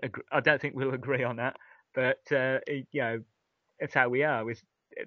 If the world was all the same, we wouldn't. It would be crap. It would be boring. But he seems like a sound young lad.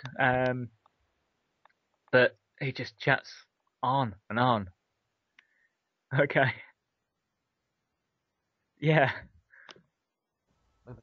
Like the damn Energizer Bunny, I swear. It's a physical woodpecker. All right. Next up. This is the we guy. Have Evander Cage. He's on a break right now, by the way, ladies and gentlemen. Okay.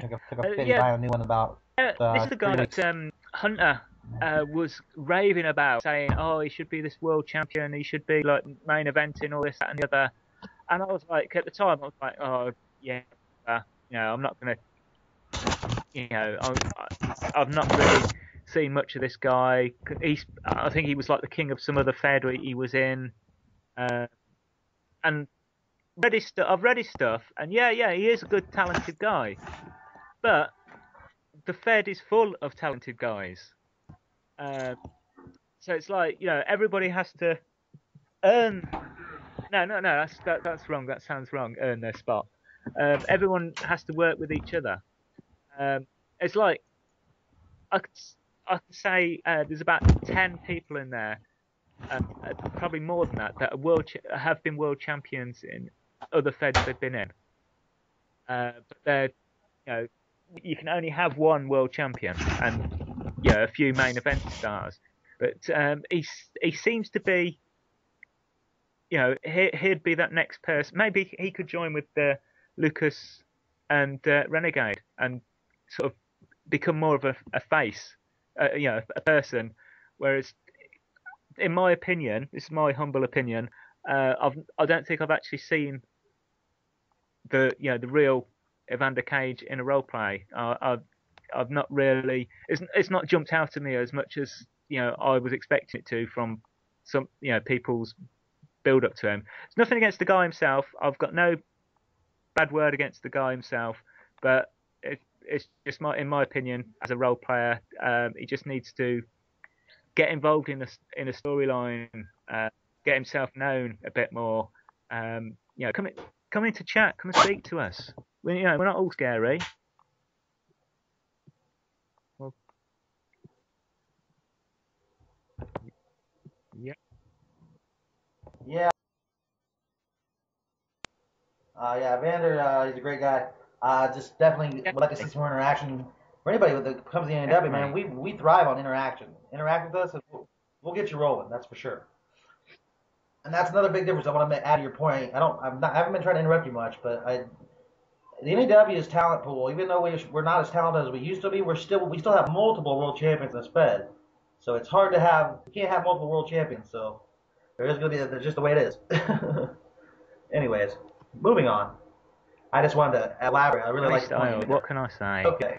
Johnny Styles. When I first came into NEW, that's the first I'd really noticed of him. I'd seen him around GFed, and had not really paid much attention to him. So when I first read the first Johnny Styles wildplay, and I was like, "What the hell? This is like 9,000 words of soak 'em up and all this rubbish and stuff like that." And I was like, "What the hell's going on here?" Um, and everyone was going, "Oh, Johnny Styles is this, that, and the other. He's the greatest thing since sliced bread." And I was like, "Am I missing the point somewhere? What?" So, but then when I got to read it properly, I went through some of his older stuff, and I was actually, yeah, he is he's a very talented guy. He's a great storyteller, and does love to work with different people. Like since I've been around, I've been speaking to people, and he's been working with like Apathy, Pushing Her. He worked with Pandora. He's worked with half of the Fed, and the best time, one of the best times I've had was working with him. Outside of the Fed, I don't know what he's like. I'm friends with him on Facebook, and every so often I get updates, and I'll have a sort of chat with him in PC when he doesn't fall asleep halfway through the conversation. But he's a sound guy as far as I know. I haven't, like I say, I don't know him as well as you do, or other people I've spoken to him on the phone. All I can get from him is like Facebook or chats, or PMing sort of thing, and it seems like a sound guy. He's pushed me to the limit.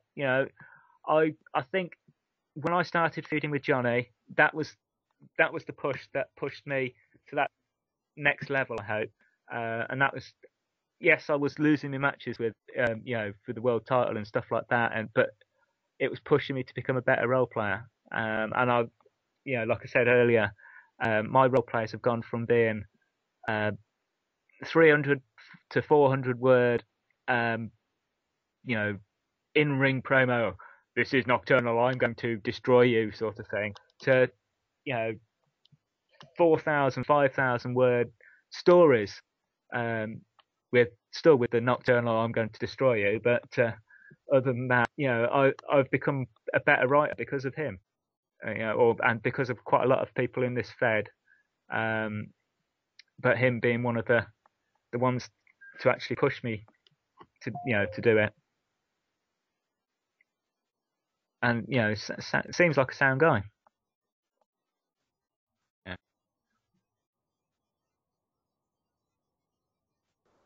All right. Moving on. This takes a little bit more time than I said, actually. There's a lot of names. I forget how many names there are. Next up, the guy was being a smartass in the chat room earlier. Pretty good. He tends to do that when he does appear in the chat room. I talk to him every day, almost every day. You know him fairly well by now, I would think. I'm not sure if everything you have nice to say about him or not. But when Roger I first AKA turned Colt. up in NEW, he was I think he was the world champion at the time, and I'd known nothing about him at the time, and I was just like, oh, he's the guy to be. I mean, if you don't head for the top person, why are you there? That was my motto at the time. I think I got that from Stone Cold Steve Austin back in the day. But so I used to read through his role plays and go, yeah, he is a talented guy, but I think it was a period when he was, I don't know if he was getting bored, but because he left. I think he left for a bit after that, and then came back again. I think he was only off for about a month or so. But yeah, I've listened to him on the radio shows. I've spoke to him in chat. I think today was the first time I've actually seen him in chat that he's been. I've had a laugh and joke with him. We've had conversations before, but he seems to be a bit more chilled, relaxed now. I don't know if he's stressed out because does he still work at the prison or something like that? Was it?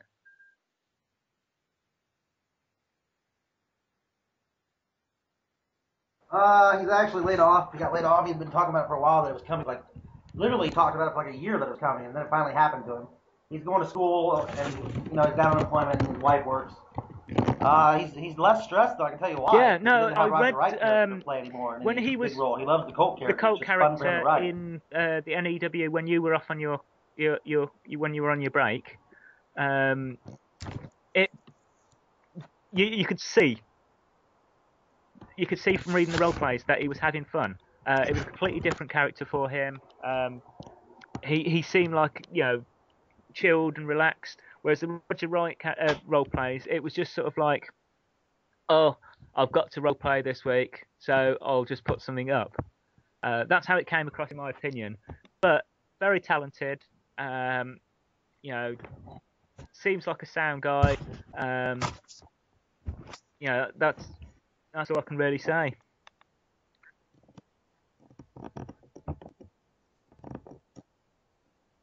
Big nasty. Next up. Devon Stone. He must be talented if he's beating you, Jesse. Well, no, actually, I don't know. Big nasty. Well, I've not really had much to do with him. He's had this reputation, through the years, through the Fedding and stuff like that. And I've always I've only ever had one match with him, and I think I've got a funny feeling he no-showed it. When we were doing that, when you went back to GFed to do a tournament or stuff like that. Yeah, I was facing him in the first round, and he disappeared. Yeah, that goofy tournament. But he seems like an okay guy. I've had many a debate with him on Facebook at the moment. That's what we seem to be debating a lot. Going back to the old gun law thing, me and him are debating that on Facebook at the moment. It's just like, oh no, he one opinion for him, one opinion for me. We probably won't agree on it, but that's what makes the world how it is. But he seems a bit. I don't know if it's a bit flaky. Yeah, I don't know if that comes across in the States where he'll just. Yeah. He never sort of stays around for too long. Or, he's here 1 minute, gone the next. There's always something. There's always some reason that he's not in a match or it doesn't show for the match or something like that.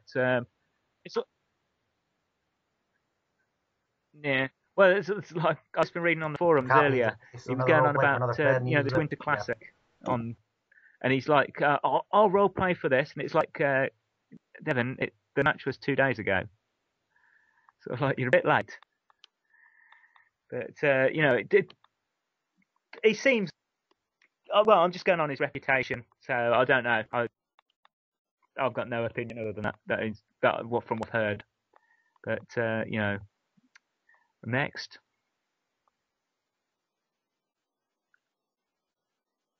Hello.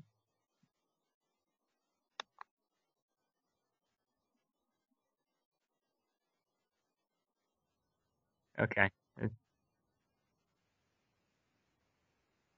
Sorry, I'm here. Just Dave sent me a file to open. It took all year. Sorry. Next up. Okay. Here's one for you. Miss Charity. If she was in NEW at some point, for me to sound off to rant at, to have conversations with, I wouldn't be at NEW. She's talked me off the ledge, many a time, and she's the best people to work with. Many a times I've gone, right, I've got to do a role play this week with Aura in, and she's like, yeah, do what you want. I don't care. You know how to use the character, and same vice versa. She knows how to use Nocturnal, and the whole relationship between the two characters. It just started off as a one-liner in a role play and we just got chatting. Because originally we were going to bring in Deathstroke as well. Because it was originally going to be, if I remember rightly, it was going to be, she wanted to work with Deathstroke in the relationship thing, but he sort of flaked off. He couldn't do it or something, so we started the whole storyline instead, and it's just gone from strength to strength. And she's probably one of the nicest people I know, and she probably will say this as well. Definitely a friend. Most definitely a friend. If if I was over there in the States, definitely out with a drink with her and the other half. Definitely, yeah. Like I said, I've known her since definitely. She's a really good friend of me and my wife's too. Or W3, which was like 2004, 2005. She's one of the reasons why I still do this. To be honest, keeps me sane. All right. Yeah, well, KOP is another one of next those up, guys KOP, from who back just in returned the after a little hiatus. He was one of the guys that I was getting to become. When I was the GWN top champion, I was having to actually go out and get people to face me, people that I wanted to write with, and I looked at the Fed that he was in at the time, which was Ed's Fed, and I think he was the world champion at the time, and I was like, this guy is crazy, but he's my kind of crazy. I'd like to work with him. So we had a conversation through the PMs on GFed, and we've had many a match in GFed over the years. Like I said, at the time I was having problems with Doug there and Ed to a certain degree, and because he's Ed's best friend or one of his best friends. We lost contact for a while, but then when he came back over here, we had a conversation and sorted it out, and I've since sorted out Ed as well. And he comes across as such a nice guy. Is he ex Army or Marine, isn't he? Or something like that? Yeah, I wouldn't. When I spoke to him, he served in the Gulf War. Well, listen to him on the radio, and when he's been in chat and stuff, he seems like a sound guy, and definitely, count him as a friend. I would.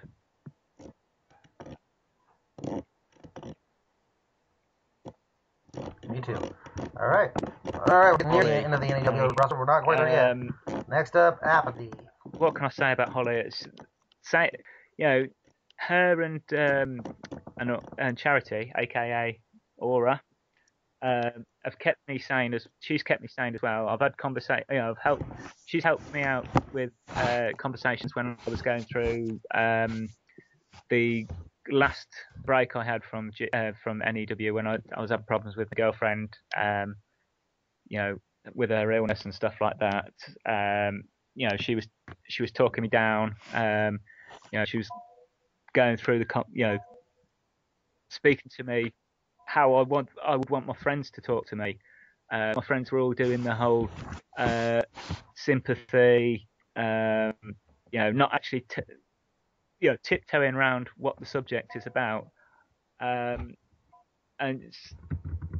she can be a bit temperamental sometimes, but that's what we love about her. Especially since now she got with Ron, aka Hunter. Some people say she's changed, but no, to me, she's always the same person. And I can laugh and joke with her, and I know when she's in a bad mood not to push her too much, otherwise she shouts back at me on chat and stuff. Seems a hell of a writer. Especially when there was a match in PCW when it was me and Johnny and Apathy, and everyone was going, "Oh, it's your turn, Martin. It's your turn, Martin." And then people going, "Oh, Johnny's got it. Johnny's got it." So me and Johnny had got our role plays up, this was the first time ever that I've seen Johnny put up a role play early. And then Apathy slipped her role play up, and both me and Johnny turned round to each other in chat and went, "What the fuck? We're screwed." She's such a talented writer. She deserves all the praise she gets. It's just a case of you've got to get past the facade she puts up sometimes. She's sound. I count her as a friend as well. Hopefully.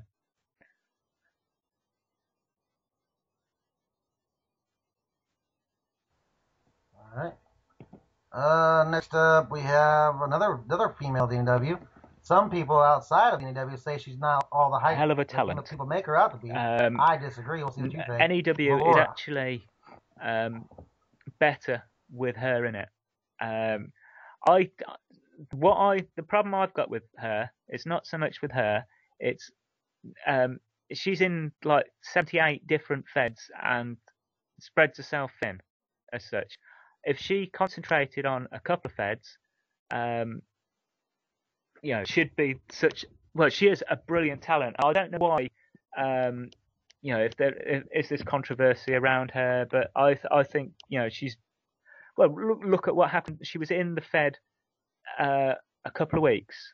She was in a couple of weeks, and she was in the world title run already. It just made me laugh that when she first came to Fed, I think it was me and it could have been Doug. I'm not sure. Actually, it could have been Doug. Actually, we both had a conversation. We went right. There's two people in the Fed that just come in. We want, and that was Triple X. It was Triple X. We want one in the crew and one in La Dolce Vita, just to bolster the things. And I says, oh yeah, well, unknown. We hadn't seen any of their role plays. I went straight. Yeah, we're going to go for Valorous. You have whoever the other person is. And Triple X, yeah, okay, cool. The other person lasted about 2 weeks. Valorous is still here, doing really well. Definitely world title potential. Probably one of the best writers we've got at the moment, or potentially one of the best writers we've got at the moment. And she's especially she was in a feud with Hunter, and Hunter's can be a bit temperamental, but she calmed him down and got the role plays out of him, and it was the best. That was why it was the best I'd seen him do as